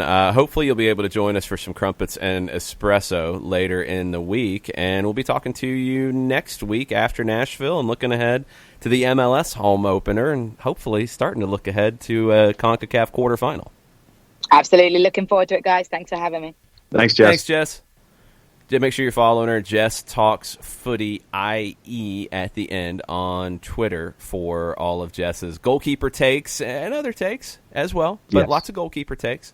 And we'll be getting into her joining us every Tuesday on the show this season. Tuesdays with Jess. You like the day with X. Yeah. Tuesdays with Felipe, Fridays with Felipe. Tuesdays with Jess. So yeah, it's a standard hashtag. It's an easy hashtag to turn around. Okay, cool. What else do we have on the Tuesday Thoughts hashtag? That's an easy hashtag. Okay, well, let me see. I'm trying to scuttle past the predictions since I know that we'll be doing that after Doug Robertson. I think we can go ahead and hit predictions now. Okay. So go ahead and hit some predictions if we got them. Yeah, we got plenty. We got plenty of predictions, sir. Okay. ATL-UTD fan number 1. Second leg match prediction, Atlanta 2, Motagua 0. Goals by Barco, a rooftop screamer, and Joseph on a PK. Hashtag Unite and Conquer. Hashtag Somos Atlanta. Very specific. I like it. Yeah. Let's see. Nathan Pugh, there is no up the Reds, that is all, as a part of his tweet this morning, although he does use the hashtag Tuesday Truth. 3-0 to the Stripes. This isn't the competition for humility. Atlanta is better. Crush them. Okay. So Nathan's fired up this morning. Let's see. Where are we here? Oh, Jeremy York is a part of his Tuesday Thoughts. He said his prediction, 2-1 Atlanta United over Motagua with Joseph and PT goals. Morning, sirs. Morning back. Josh Bailey has his poll up, by the way, the Bailey Daily. And as always, the options are Atlanta wins by 2 or more, Atlanta wins by 1, it's a draw, or Atlanta loses. And you have 9 hours left to participate in said poll. Daniel Price, his prediction for tonight, he thinks it's going to be a rather interesting first half with a couple of chances and a 0-0 scoreline going into the half. After that, Motagua gets frustrated, the game opens up, and Atlanta comes out with a 3-0 win. Hashtag Vamos. Okay. Ricky Ricardo is predicting Atlanta 3-1, dominated by PB&J. PT with a goal, Barco 2 assists, Joseph with a brace. So glad the boys are back home. I might need a peanut butter and jelly sandwich for lunch now. Hey, I've got plenty of that. And this was the other question that has been raised. I think it was by Kelly, as a matter of fact. Is it what kind of peanut butter are we talking here? Are we talking chunky, smooth, or reduced fat? And I said smooth peanut butter. Because that's what you're looking for from this offense. You're looking for smooth. Well, in a peanut butter and jelly sandwich, and if it's PB&J, and yes, I can't remember which account it came from, but the Parceros Collective, the Parceros and or Final 30, which are, I think, pretty much the same thing. They put this out into the ether first with their graphic, I think, last week. PB&J, you've got 2 that are representing peanut butter and 1 representing jelly. So your questions are what kind of peanut butter, and there's lots more than creamy and chunky and reduced fat. There's a whole lot more options with peanut butter, and there's a whole lot of jelly options. There are? Yes, John. There are a whole lot of options when it comes to peanut butter. Okay. What am I missing here? Oh, my goodness. Do you go to grocery stores, by the way? Yeah. Yeah, I do, but I usually end up getting either reduced fat to try to regain my abs or just smooth in general if I don't go reduced fat. Well, which brand? Are you a Jif guy? Yep. I'm a Jif guy. How did I know it was Jif? All right, so I'll throw 2 at you. That'll be my representations of the PB&J, and I'll even give you a jelly variety. So I'll take some peanut butter that has coconut mixed in it, because that is really good. And John's freaking out because it's something different. Nope. I'm not a coconut guy. I'm just not a coconut guy. You're not an anything guy, and we know this. It's okay, John. Don't worry about it. I am the vanilla of choices. There's no vanilla peanut butter, thankfully, although you might be able to find some. There is a coconut that is really, really good, by the way, and I will also throw some peanut butter that has honey mixed into it, because that is really, really good. And sometimes I don't even have jelly on it when I have the peanut butter with the honey or the peanut butter with the coconut, because they are both tasty enough as is, but I am not a grape jelly kind of guy. I will go with the apple jelly. Okay. I like the apple jelly on a peanut butter sandwich. Yeah. No, I could definitely relate to that. Usually for me, it's just grape or strawberry because it's easy to grab on the line. Apple's right there. It's like literally in the same section. There's no more difficulty in grabbing a jar of apple jelly than grape or strawberry. That doesn't even make sense. Can we hit the almost breaking news sounder? Do we have something that's not quite the current affair breaking newsy? The almost breaking news sounder that's kind of breaking news, but not really breaking news? Is that what you're trying to have me do? Yeah. All right, it's his birthday, so. Woo! Okay. MSG Networks has announced that Red Bulls are going to be on MSG again this season, and they announced their broadcast schedule. 25th season that they're going to be a part of it, and they will be broadcasting 20 of the 34 regular season Red Bulls matches. Your crew will be the same. Steve Cangelosi, Shep Messing, Michelle Gingras. Radio is Red Bulls Radio on TuneIn in English and Spanish, and that is returning for a 6th season as well. It is Matt Harmon and Steve Jolly returning for the English side, and Ernesto Moto provides Spanish play-by-play. So Red Bulls have announced their broadcast plans. All are excellent. A lot of times Red Bull Radio gets picked up on Sirius XM FC, and I will forever be in deep gratitude to Steve Jolly calling the press box and the broadcast position at Audi Field the armpit of Audi Field, because that's exactly what it is, because you can't really see anything and it's buried in the corner. Great call. And Cangelosi, I always worry that he is going to pass out when things get really big for the Red Bulls in a match. He gets so into it. I love it. He does. I love it. I love his call. Great to see all of them back, and great to see that all continuing as is. We've got some really spicy takes in the behind-the-scenes folder here from the Peanut Gallery, and Peanut Gallery is actually appropriate in this case. Jarrett says chunky peanut butter is for masochists. Wow. It's a little hard to work on. I occasionally like some chunky peanut butter, but I do it's too. Rare. That's why normally I just go smooth. Jarrett also says coconut is trash. He stands with John. I was just saying that there are more than 3 types of peanut butter. That's all. I like the coconut. It's good. And not a big. I mean, Almond Joy and Mounds. When I tried to have those candy bars, when you get them at Halloween. Don't you dare slander Mounds bars. Don't do it. Just not a coconut guy. I'm not a coconut guy. I will give you my Mounds bars when I go out trick-or-treating. You can have them. We have been hoodwinked, bamboozled, led astray, run amok, and flat out deceived. It's true. Nick says peanut butter, honey, and cinnamon, which I've not had the cinnamon with the peanut butter and honey. I'm very intrigued. I like Nick's food takes. Well, I mean, Nick is the one who will MacGyver any meal and turn it into anything that is an Italian delicacy. Peanut butter, honey, and cinnamon is nowhere near an Italian delicacy, I don't think. Hey, he could take those 3, combine it with some other stuff, and he could come up with something that would end up being an Italian delicacy. Bank on it. It's just called cooking. He's good at it. We're going to take a quick break. We're going to get Doug Robertson on the line right after this. Looking for future leaders we can trust and believe in? Look no further than the high school student athletes right here in Georgia. High school sports teach young people how to be effective leaders. It begins by making their grades and being on time for practice. It includes learning to listen, following directions, accepting responsibility, being a good role model. And it's about respect for officials, opponents, the rules, and each other. The result? It transcends sports. It gives us hope for the future. High school sports. There's so much more than just a game.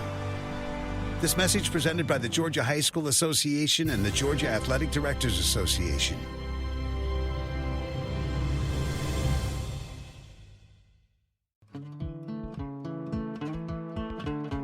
Today's show is presented by Apelinsky and Associates, personal injury lawyers with over 30 years of experience, supporters of Atlanta United, Faction, and Inter-Atlanta Youth Football Club. If you've been hurt in a wreck, contact Steve today at steve@aa-legal.com or call in 24/7 at 404-377-9191. The initial consultation is free. We know that every driver is different, and a one-size policy does not fit all. That's why Country Financial offers a variety of discounts, so you get the coverage you need and the savings you deserve. From good driver to good student, multi-policy to multi-car, we've got a discount to suit every driver. Call Jason Wright at 678-568-6871 today to see what you could save. On Facebook at Jason Wright Agency or by phone at 678-568-6871. Discounts vary by state. Policies issued by Country Mutual Insurance Company, Country Preferred Insurance Company, or Country Casualty Insurance Company, Bloomington, Illinois.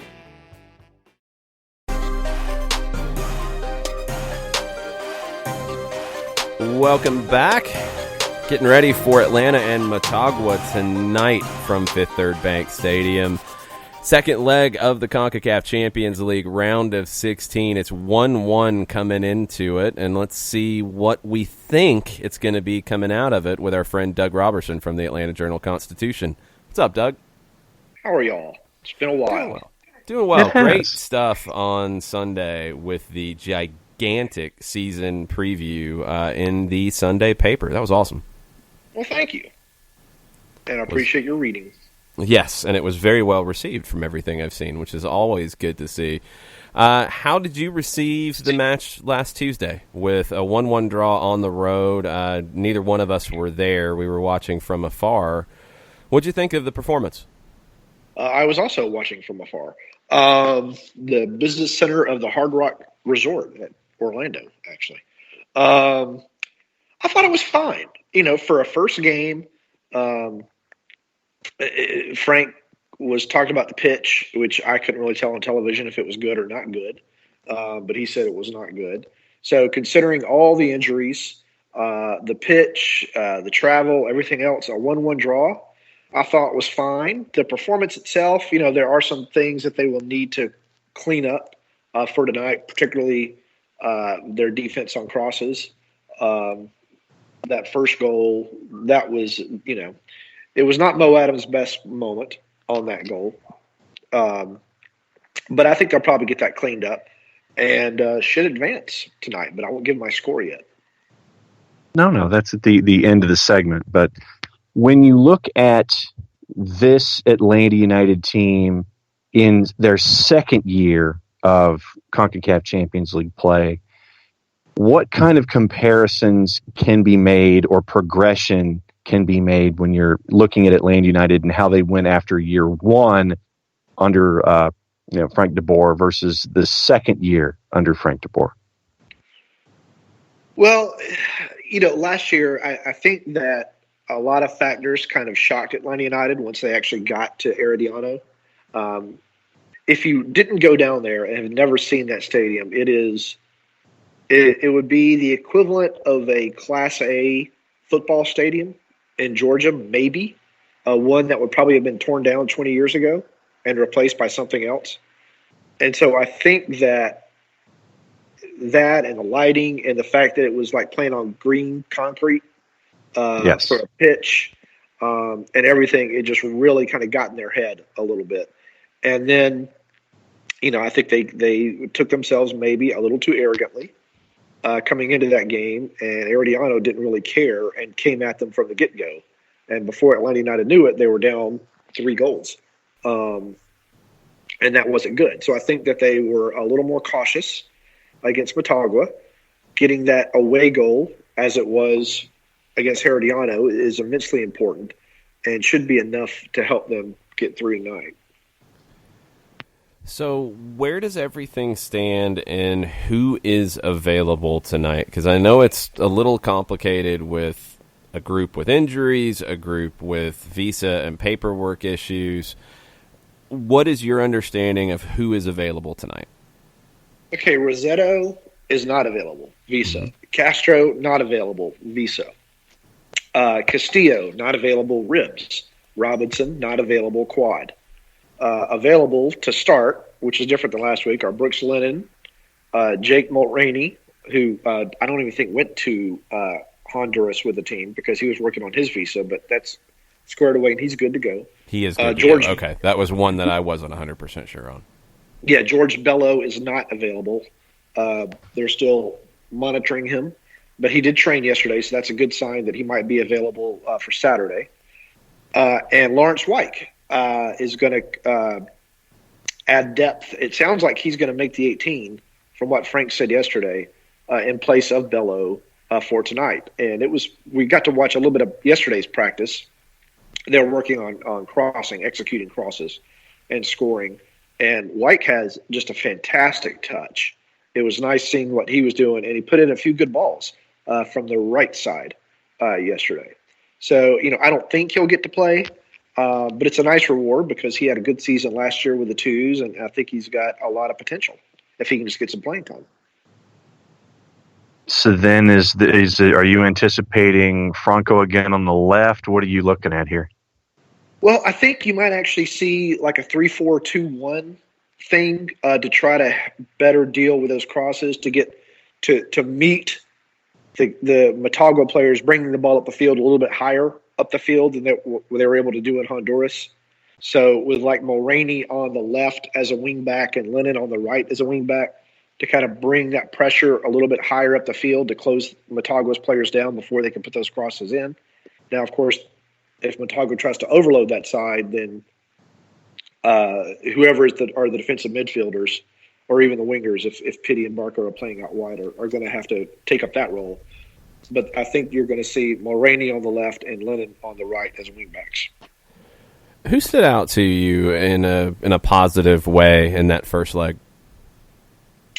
I thought Pitti played well.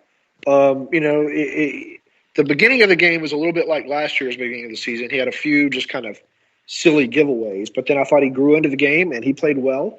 I thought Meza played well at center back in his debut in an official game for Atlanta United. Barco was just getting chopped down every time he got the ball, and he still kept going, so that was a good sign for him. And, of course, Joseph scored. He got, 2 chances, scored a goal. I thought that was good. And Anton Walks, he'd been playing wingback for the little bit of preseason he was with the team, started and played center back, and I thought did, well, all things considered. His lack of time with Atlanta United and lack of training at center back with the team.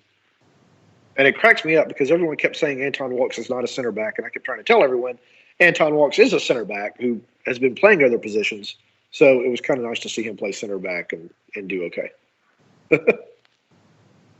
If there was a concern for you coming into tonight, what would it be? Atlanta United needs to do a better job of connecting back to front. And that, I guess, specifically, I'm talking about Larowitz and Heinemann. In that game, I thought that there was a disconnect between Heinemann and Barco and Pitti and Joseph, for example. Some of that was the pitch, I think. Some of that was just Motagua's pressure. Frank wants to see Atlanta United play the shorter passes so they kind of dominate the ball in possession. But he said if it doesn't work for whatever reason, they know they can do the long ball, which is kind of what they did against Motagua. But I want to see Hyman kind of try to escape pressure a little bit and get the ball forward a little bit faster, a little bit more effectively than what they did against Motagua. I think Hyman can do it. I think he's got the skills to do it, unlike some people on social media. He just needs to do it. Yeah, I'm with you. I think if they go with the lineup that you're expecting, and I would expect some variation of the 3-4-3 as well, those two central midfielders are going to be key in transition, both defense to offense and offense to defense, both in possession and without, when to step up and press and when to step back and drop. Hindman, Lorenowitz, Remedi, when he's available, Josetu, Adams when he's in those roles. That's going to be the spot on the field that could be the most important for Atlanta United in 2020. Yep, I agree. People just – this is what I laugh at this, because people just have absolutely zero patience. Hyman hadn't even played one game at defensive midfielder, and everyone was saying, nope, can't do it. Can't do it. Can't be Nagby. Well, no one's asking him to be Nagby. They're asking him to play the position and do it the best he can, and I think he can do it very well. You just got to be patient. It's the same as Brooks Lennon on the right. Lennon's not Gressel. Well, no, he's not. But I think he can put in a good ball. I think he has the speed to threaten defenses going up the field. You just got to be patient and give him a little bit of time. It's those kind of things. So, you'll see a lot against Nashville, I think, what these guys are capable of. And as we get Cincinnati the week after. So then what kind of a match are you expecting tonight when it comes to Motagua and their approach and what we've seen from Atlanta United, although we definitely know that the pitch is going to be different. They're playing at home. What kind of a match are you expecting? Sorry, I had to turn off the Roomba. That thing was louder than a hurricane. The Roomba's trying to get to invade. Free plug. Maybe Roomba will throw some advertising money y'all's way. I think it's going to be a very rough game. I think it's going to be a physical game. Motagua has to get into this thing. They can't allow Atlanta United any breakaways, any scores. I think you're going to see a lot of professional fouls. I think you're going to see quite a few yellow cards from Motagua. They've got to turn over this result. I know they only got to get one goal, but I don't think they can expect to shut out Atlanta United at home. So they've got to presume that Atlanta United is going to score. So they've got to throw some numbers forward. It may be one of those situations where they try to get that early goal and then just kind of sit and get it to penalty kicks or whatever. But I think it's going to be a rough physical game. What scares you about Motagua from what you saw in that first leg? Well, they pumped in 30 crosses in that first game, most of them from the right. They created several scoring opportunities off of them. So, that worked. They're going to keep doing it and just hope that the probabilities swing into their favor. There was one cross early in that game, and this was from the left this time, and there were 3 Motagua players on the back post and only one Atlanta United defender. And I'm sure Frank saw that in the film and was like, what the heck are we doing? So I assume Motagua was just going to keep trying to do that. Hope that Atlanta United's lack of familiarity with each other in the back might cause somebody to switch off or a miscommunication and leave somebody open for a scoring chance. So that's what scares me the most. When you look at the other legs for CONCACAF Champions League and the other MLS teams that are going after wins, trying to advance, what else have you looked at from those other matchups, the other observations that you have from the other MLS sides that are in it? I think all the results, with one exception, were really good for the MLS teams. I think LAFC is done. They got played off the pitch, but that's not something to be ashamed of. Lyon is a fantastic team in Liga MX. So, I think they were probably aware that their run in Champions League was going to be over sooner compared to some of the other teams. Montreal got off to a fantastic start against Saprissa and then capitulated a couple of goals, so that's not good for them. NYCFC played fantastic against San Carlos. I think they're going to advance. Seattle did what it needed to do against Olympia. One of the results that surprised me was the other side of Atlanta United's bracket with Club America and Comunicaciones. I'm going to be really curious. I'm going to try to stay up and watch that game Wednesday night because that's going to be Atlanta United, if Atlanta United advances, next opponent in the next bracket. And I will be, if it is in Mexico, if they're against America, I will be going to Mexico City for that game. I will not be going to Mexico. Yeah, it's going to be an interesting one. Kind of a similar result. The favorite goes in and has to fight for a 1-1 on the draw, which, all things considered, is what you need. The Seattle and the Montreal first legs felt a little different, and they felt very much like we've seen MLS in recent years, where you get to that 60, 65-minute mark, and the legs just go because you're in preseason, and you're not at the same place fitness-wise as these opponents. Real quick before we get predictions. Go ahead.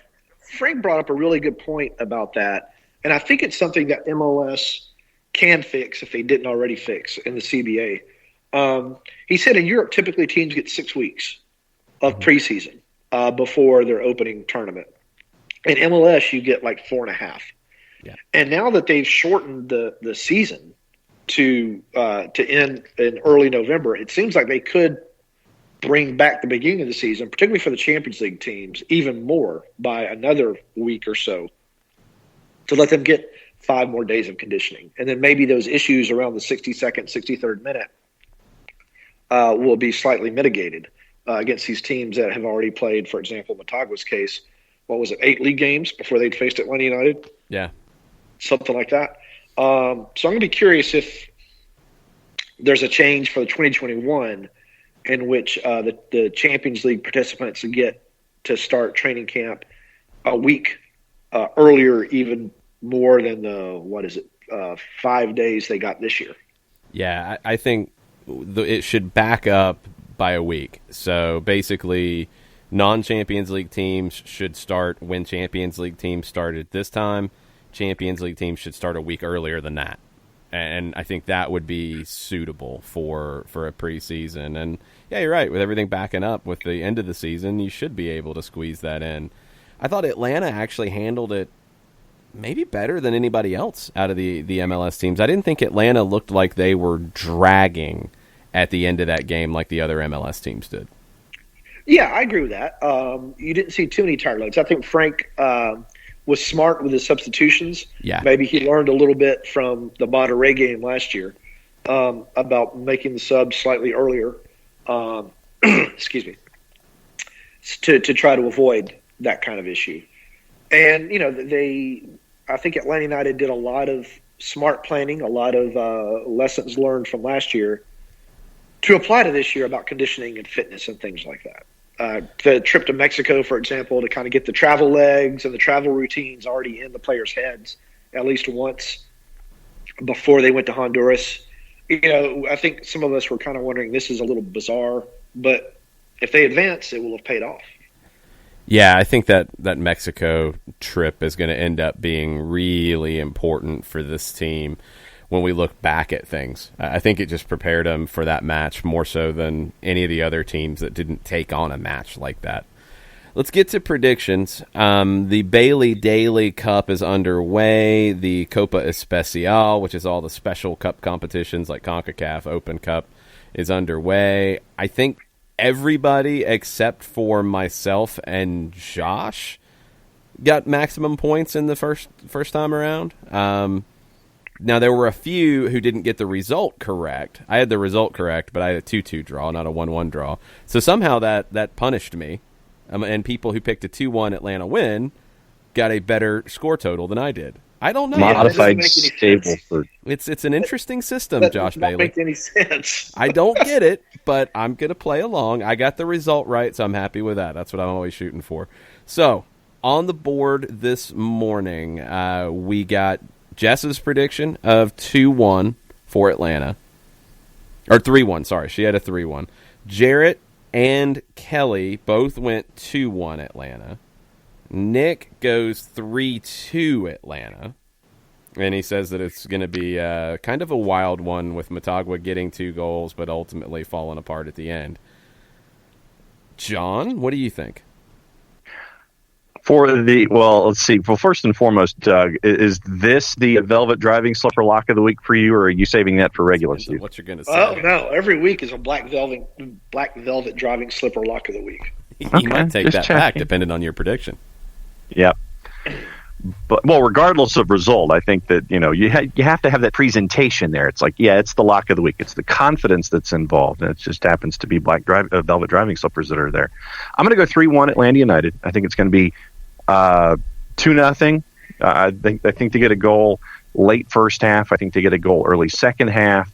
I think that Motagua gets one off of a set piece, probably in the 60s, and then because they have to chase, then the game opens up and Atlanta gets a third. So I'll go 3-1 Atlanta United. I will go Joseph, I will go Petey, and I will go Brooks Lennon for my 3. Okay, so you're 3-1 on the board. What about you, Doug? My black velvet driving slipper lock of the week. Lock of the week. Lock of the week. Is a 2-0 Atlanta United win. Okay. Reading my mind, Doug. I'm close. I'm going 3-0. I've been a little surprised at everybody thinking Motagua gets goals, and in Nick's case, multiple goals. I think Atlanta takes care of business. I think they get a goal in the first 30. I think they get one early in the second half, and it's done at that point. Done as a contest. I think they find one more for good measure, so I'm going 3-0. Okay. Any ideas on your scores, or are you just going to leave it at 3-0? 3-0, and I will say that Pitty gets one, and Joseph gets one because he always does, and Joseph gets 2. Joseph is feeling it and is very, very happy going into Nashville with his new haircut. So, Doug, what is the coverage like for this week, a very busy week at the AJC? Well, we're changing our game coverage a little bit. I'm not going to do the player ratings anymore. I might name a man of the match in the post-game Southern Fried Soccer podcast. Ooh. I've heard of that. I usually have a very special guest on there. I don't heard of him too. To do it again this year. Hey, I've already done one. Hasn't he already? Wait a minute. Do I get to vote on man of the match? It's been so long. Sure. We can go head-to-head, and I'll win. Probably. It's your podcast, so you should. It's his podcast, of course. He gets to have the final say. So, for example, tonight I'll have a game story that I hope is informative and entertaining and educational. And then I'll have the podcast.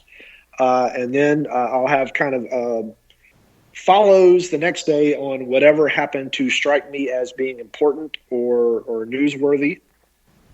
So you'll see those Wednesday morning on AJC.com. I'm still going to do my predicted lineups before every game. I'm going to try to start doing some more videos on the Twitters and the Facebooks at Atlanta United News Now, because that was in my recent eval that I just received. And so if they want it, I will try to do it. So you'll start seeing a few more of those. I posted one on Atlanta United News Now yesterday, and I'm going to try to post another one pre-game and possibly a short post-game one tonight. And you can find them at Doug Robertson AJC on Twitter and on the Facebook page at Atlanta United News Now. Make sure you are following, friending, and linking to all of those. Sharing and all that stuff. Yes, and make sure you're subscribing to the newspaper as well. The digital subscription, it's not crazy, y'all. Subscribe to the paper because, as we've seen in Portland, if they think that it's not worth it, well, things happen. And I want Doug to be at these away games so we can talk Southern Fried Soccer after every game. For real. Me too. And I would like to thank everyone. I'm not going to give away numbers, but the page views from last year to this year increased 26% on the Atlanta United channel on AJC.com. Nice. And so I want to thank everyone for that.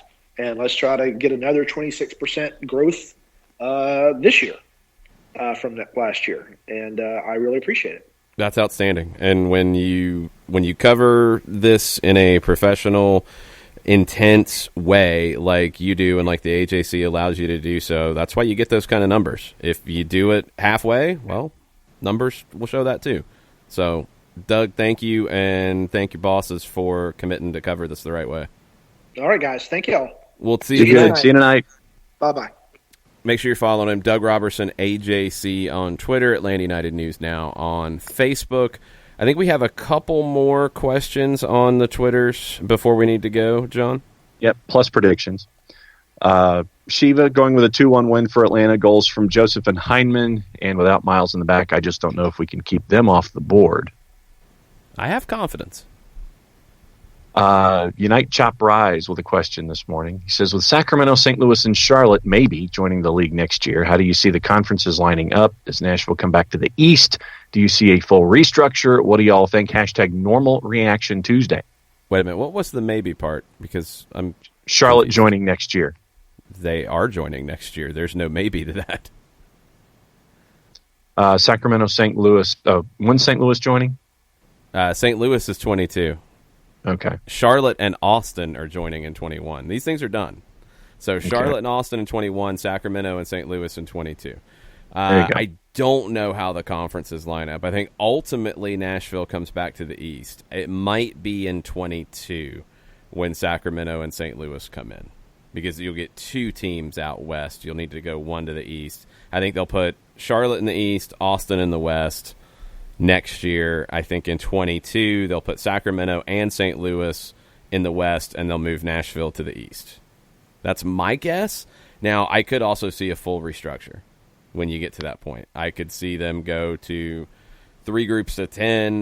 There's a lot of different ways you could do it. It's going to be a lot to do with scheduling and what kind of scheduling format you're going to go with. But, yeah, I think ultimately if it's a East-West, Nashville will end up in the East, and it would be when Sacramento and St. Louis come back. But I could see something completely different go on, too. Joey Logan says Atlanta United 3-0 over Motagua. Joseph with a brace and won by Brooks Lennon. That's a good scoreline. I like it. Yep. Daniel Price with the Prize Picks PSA. He says, looks that time of year again. Looks like they're lumping MLS with all other soccer leagues in the Prize Picks app. They have some decent numbers for those wanting to jump back in. Looks like for the weekend, Daniel's got early numbers. Rui Diaz, Vela, and Joseph all at 8.5. No, these are not the weekend. This is tonight. Oh, it's tonight's numbers. You've got CONCACAF in the Prize Picks app. Wow, there you go. So you can Nice. do a combo, Robert Lewandowski, Joseph Martinez, and what else would be today? You could go Lionel Messi. So you could go over-under on all of them today. So Joseph, 8.5 tonight. Goals are 5. Shots are 1. Shots on target are 1. Assists are 3 points. And yellow cards, red cards, you lose points. So Joseph, 8.5 tonight against Motagua. If he scores 2 goals like I predicted, then you're taking the over. And you've also got the guys on Thursday with Carlos Vela at 8.5 for LAFC, Raul Ruidiaz for 8.5 for Olympia. You've got Champions League action this week as well. I think MLS will be lumped in with soccer in general because they're adding a lot of different games throughout the weekends. So be on the lookout, myprizepicks.com. If you have not signed up, Daniel Price is a good resource. He has done pretty well with his MyPrizePicks picks. You go sign up at myprizepicks.com. You can download the app, PrizePicks, on Android or iOS. And for your initial deposit, when you sign up, use the code SDH. You'll get a quarter of that deposit, up to $1,000, back to you. So you'll get that as a bonus by using that code SDH. You'll get a free $25 2-pick play, a free roll to get started. It's a pretty cool deal over at Prize Picks, and they've added flex picks now too. If you want to go with the flex, you don't win as much if you take a 4-pick play and you go flex on it. You don't win as much if you get all 4. You'd win on a $10 pick. You'd win $50 instead of $100. But if you get 3 of those picks instead of 4, you get your money back plus a little bit, as opposed to just a pittance for getting 3 out of it. So you can hedge your bets a little bit more now with the flex pick. So myprizepicks.com, use the code SDH when you sign up, and get some extra loot to make your picks. Girls Like Soccer Too is the handle that They Barbara do. uses on Twitter. Yes. She says, I think the credit for the media coverage in Atlanta goes to Arthur Blank and his hiring of a great media director, great social media director, great communications director. They all get the message out there about soccer. Other teams need to take responsibility in their areas. That's part of it. It's not all of it, because they ultimately don't make the decisions at the different outlets on space and resources. But yes, that's absolutely part of it. They make it easy for people to commit the resources, and that's key. It's none of this is one way and that's it. There's not one answer to all of these things. It's life, you know. Like, things are not that simple in general. So in this case, if the team has a great, media relations team, comms team, they're very open to talking to folks, that can work really well. If you have decision makers at newspaper, at TV, at radio who are willing to cover soccer. If you don't, then it gets frustrating for a team. And that happens in some markets. You also have some markets that might have those decision makers who are willing to put time and resources to soccer, but they don't get the help from the team that they need. And that happens too. It's got to be both. And you also then have to have the right people to execute it. And in Atlanta, it's been the right people in all of those facets. But Doug talked about their numbers being up double digits, 26% on AJC.com on Atlanta United articles. And in Portland, Soccer City, USA, in Portland, they say that the numbers don't support having a beat writer, period. Not even getting to travel. A beat writer, period. Take that for what you will. But Soccer City USA is in Atlanta, folks. And all of these things are part of it. I want other cities to have this. I want the Oregonian to say, well, we've got to have a beat writer because our numbers are so good. Well, people got to read it. People got to take the time to read it. And they've had great beat writers. Has not been an issue of quality, that's for sure. But people have to read it and have to support it. Because right now, it's an easy argument for mainstream media outlets in Portland to say, well, hey, they're getting enough soccer coverage. They've got the SB Nation site that does really well. They've got podcasts. The team puts out a ton. So no, we're not gonna put resources to it because the newspaper can't get anything out of it. In Atlanta, where everywhere newspapers are struggling and they're finding ways to get out there and connect to people and bring in more revenue, numbers are up for soccer coverage. They're definitely not down to the point that they're dropping beat writers. That's mind-blowing in Portland.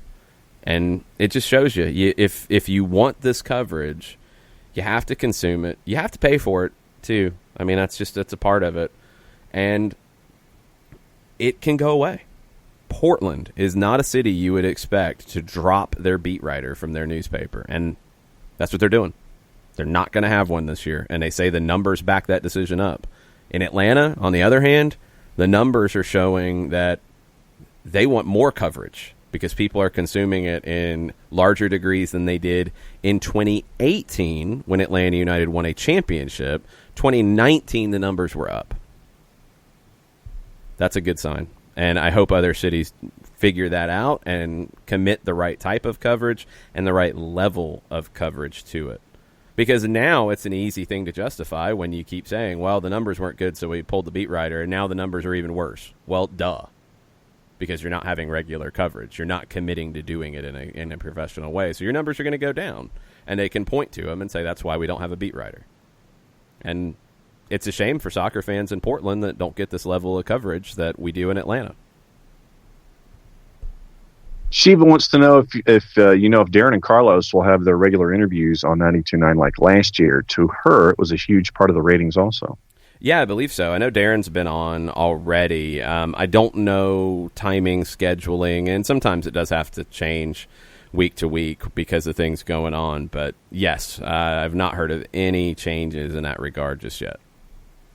Five Stripes Forever had a fantasy question. Is there a specific league to join other than the AUFC league? Soccer the down Jason, here. Yes, that one, the Jason Wright League. Go to Jason Wright AGEN on Twitter, Jason Wright Agency on Facebook. Sign up on the form, and then that will kick you to the link that will put you in the Soccer Down Here League. So very easy form to fill out. That qualifies you to win prizes, which prizes are good. People like to win prizes. So go to Jason Wright, AGEN on Twitter, or Jason Wright Agency on Facebook. Fill out the form, click on the link, put your team together, good to go. Unlike me, who went fishing inside the MLS Soccer Fantasy site independently and clicked and thought what I thought were directions, and it sent me down a different rabbit hole. Because you didn't follow the directions, John. Jason Wright, I finally did. Jason Wright gave you directions that you did not follow. And that is not nice for Jason Wright to put his time into those directions and for you to go off on a wild goose chase. And then when I finally did sign up for the league, I had Walker Zimmerman as a part of my back four. Is that a shocking thing? He was one of the best center backs in the league last year. Nope. That's I've got him, and I've got Joe Willis as my backup keeper. Okay. That's a random two positions to drop, but okay. Have at it.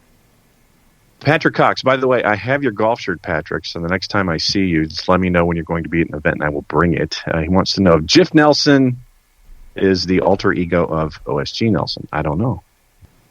I'm going to go with yes. Yeah, I've never seen Jiff, so I can't tell you. You buy Jiff all the time. But I haven't seen Jiff Nelson, sir. So if I haven't seen Jiff Nelson, I can't tell you if it's my alter ego or not. Cairo this morning.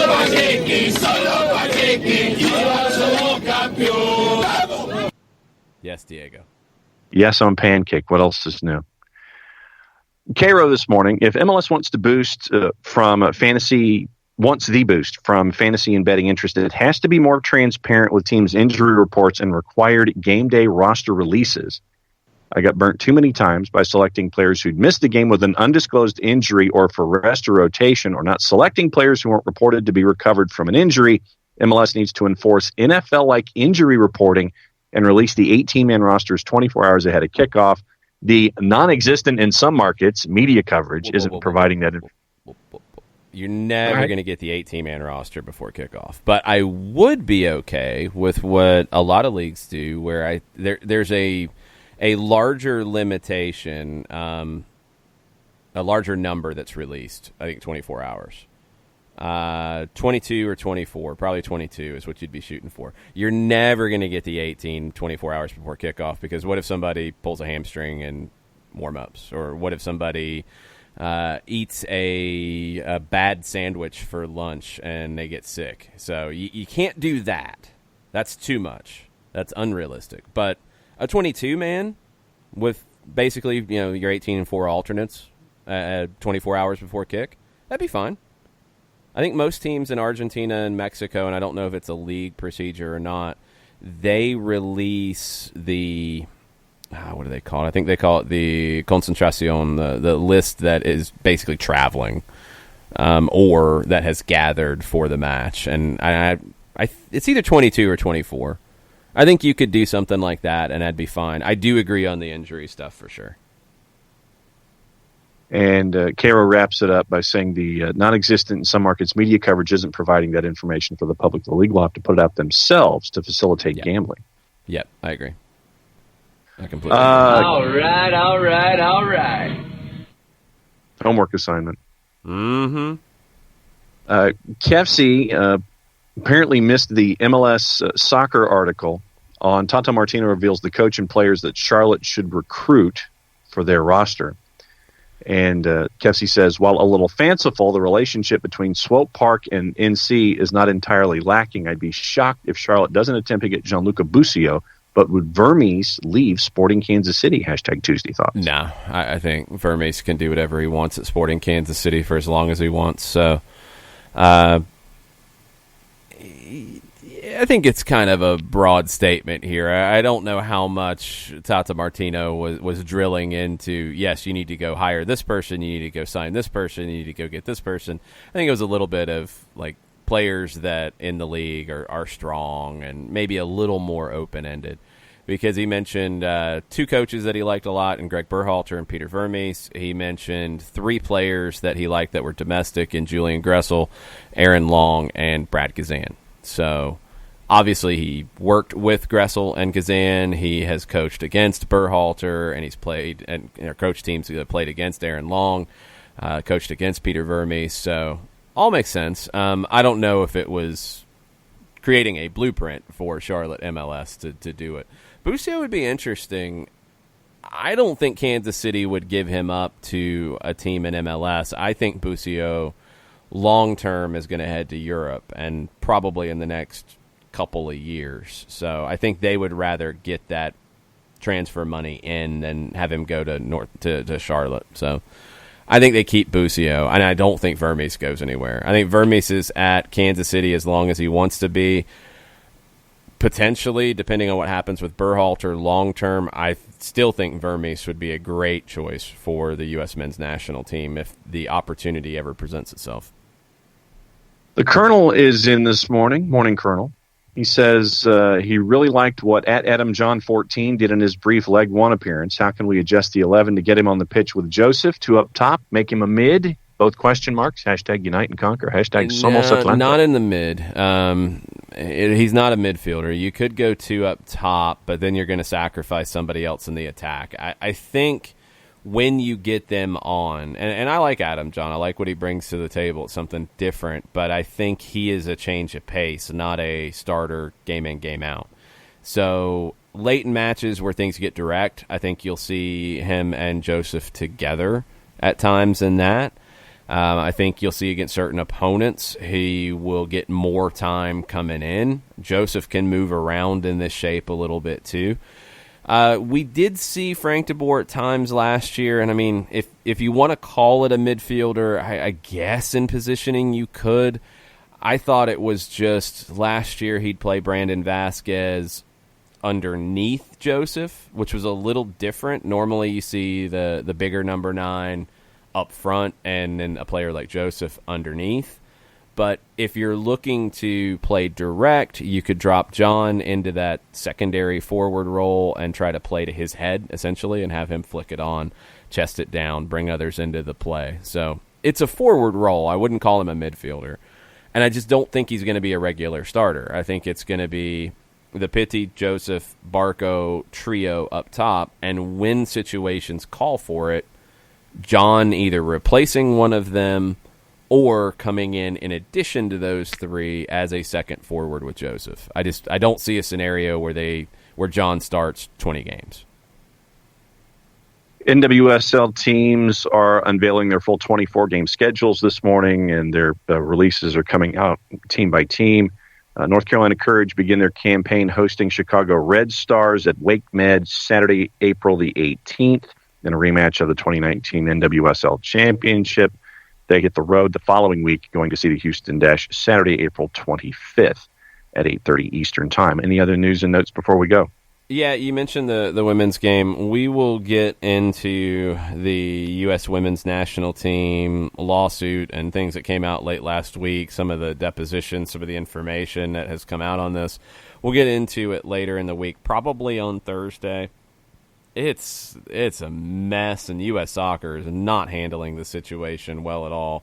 And there's some things that have come out that I don't like the approach they're taking. I have a bad feeling that this is going to end up in a drawn-out legal case when it shouldn't be. Even if, on a legal basis, U.S. Soccer thinks that they can win this, they're going to do so much PR damage to themselves if they fight the fight that they have chosen to fight so far. They are going to do immeasurable damage to their, I think, credibility, but their public perception. For what? A few bucks? It's getting ridiculous. I hope somebody smart in this U.S. Soccer board sits people down and says, look, do you realize the fight you're trying to take on right now? This is not good for anybody involved in the game. Get in a room and sort this out. Get in a room and fix this, and let's move forward. This is a negative drain on financials, legal fees, bad PR, everything you can lump together. It's just a waste, an absolute waste. Get in a room and figure it out. And stop with this stupid posturing and arguing and picking out legal arguments that, look, I'm not a lawyer. They might win the legal argument, but at what cost? Because it looks awful, the track they've taken. They could have went down a different road and had a very different argument about paying salaries to the women versus not paying salaries to the men and how the money sorts out and all of that. They could have argued about the NWSL, and was that something they had to do, and they felt like they needed to do it, and the players wanted them to do it. There's different ways that they could have argued it. They're choosing the worst argument to take from a public perception standpoint. I don't know if they win the legal fight, but they're not going to win anything in terms of perception, and it's awful for American soccer. And I'm just tired of this nonsense at the federation level that is holding the game back. We'll get deeper into it on Thursday after a post-game discussion, big tomorrow, looking ahead to the rest of CONCACAF Champions League. Thursday we'll have a little bit of time to dig deeper into it because it's a bad look. It's a bad look all the way around, and I don't care about the legal fight at this point. I care about the damage they're doing to the American game and specifically to the women's game and to the federation as a whole. It's got to stop. It's got to stop, and people have to put their big boy pants on and get this done because it's a dumb argument, and it's just a bad look. So that's annoying, and that's frustrating, and we'll get deeper into it on Thursday. Tonight, hopefully there's no annoyance. Hopefully there's no frustration. Hopefully Atlanta United takes care of business. They're going to be tested by a Motagua team that has nothing to lose tonight. Motagua comes in with the opportunity to do something that would be historic, and if they don't, well, that's the expectation. So they have nothing to lose in this one tonight. I do think they're going to be cagey, though. I don't think they're going to risk anything too early. I think they'll try to get their chances down the right side. Atlanta's going to have to be switched on. I think Atlanta United will get a big boost from playing in front of their 17s for the first time in 2020. It's going to be important to give that boost and to intimidate a team coming a long way for this one that will have some fans there. It's been kind of cool to see Motagua fans from all over, God, not even just this half of the country. I saw a group that is driving from Dallas all day to get here for the match tonight because this is a big chance for them to see a historic night for Motagua. There's going to be Motagua fans in the building, but there's going to be a whole lot more Atlanta United fans. And that support will go a long way to giving this team a lift. And in games like this that are going to be contentious, that are going to be physical, that lift can be very important. So excited to hear this crowd tonight, excited to see this match tonight, excited to see Atlanta United step up and do what we all expect them to do and take care of business and move on to the quarterfinals of the CONCACAF Champions League. We'll talk about it tomorrow. There'll be more talk during the day about it. I'll be on with Dukes and Bell in the 4 o'clock hour on 92.9 The Game on the radio.com app. I'll be on with Counterattack on Sirius XM FC at 6:25. Catching up with Tony Miola and Brian Dunseth previewing the match there. And then we'll be on the air at 7:30 for the Five Stripes Countdown, 92.9 The Game, radio.com app, Atlanta United app. Full-time report will follow the final whistle for an hour. We'll be taking your tweets, so tweet at us at Longshoe, at ATL Soccer 929, at Mike Conti 929. It's going to be a fun night. Hope to see a bunch of you in Kennesaw tonight, and we'll be talking about it in the morning at 9 with a Overreaction Wednesday that will hopefully have more on par reactions than overreactions. We will see how it goes tonight. Mucha platiel. Mucha platiel.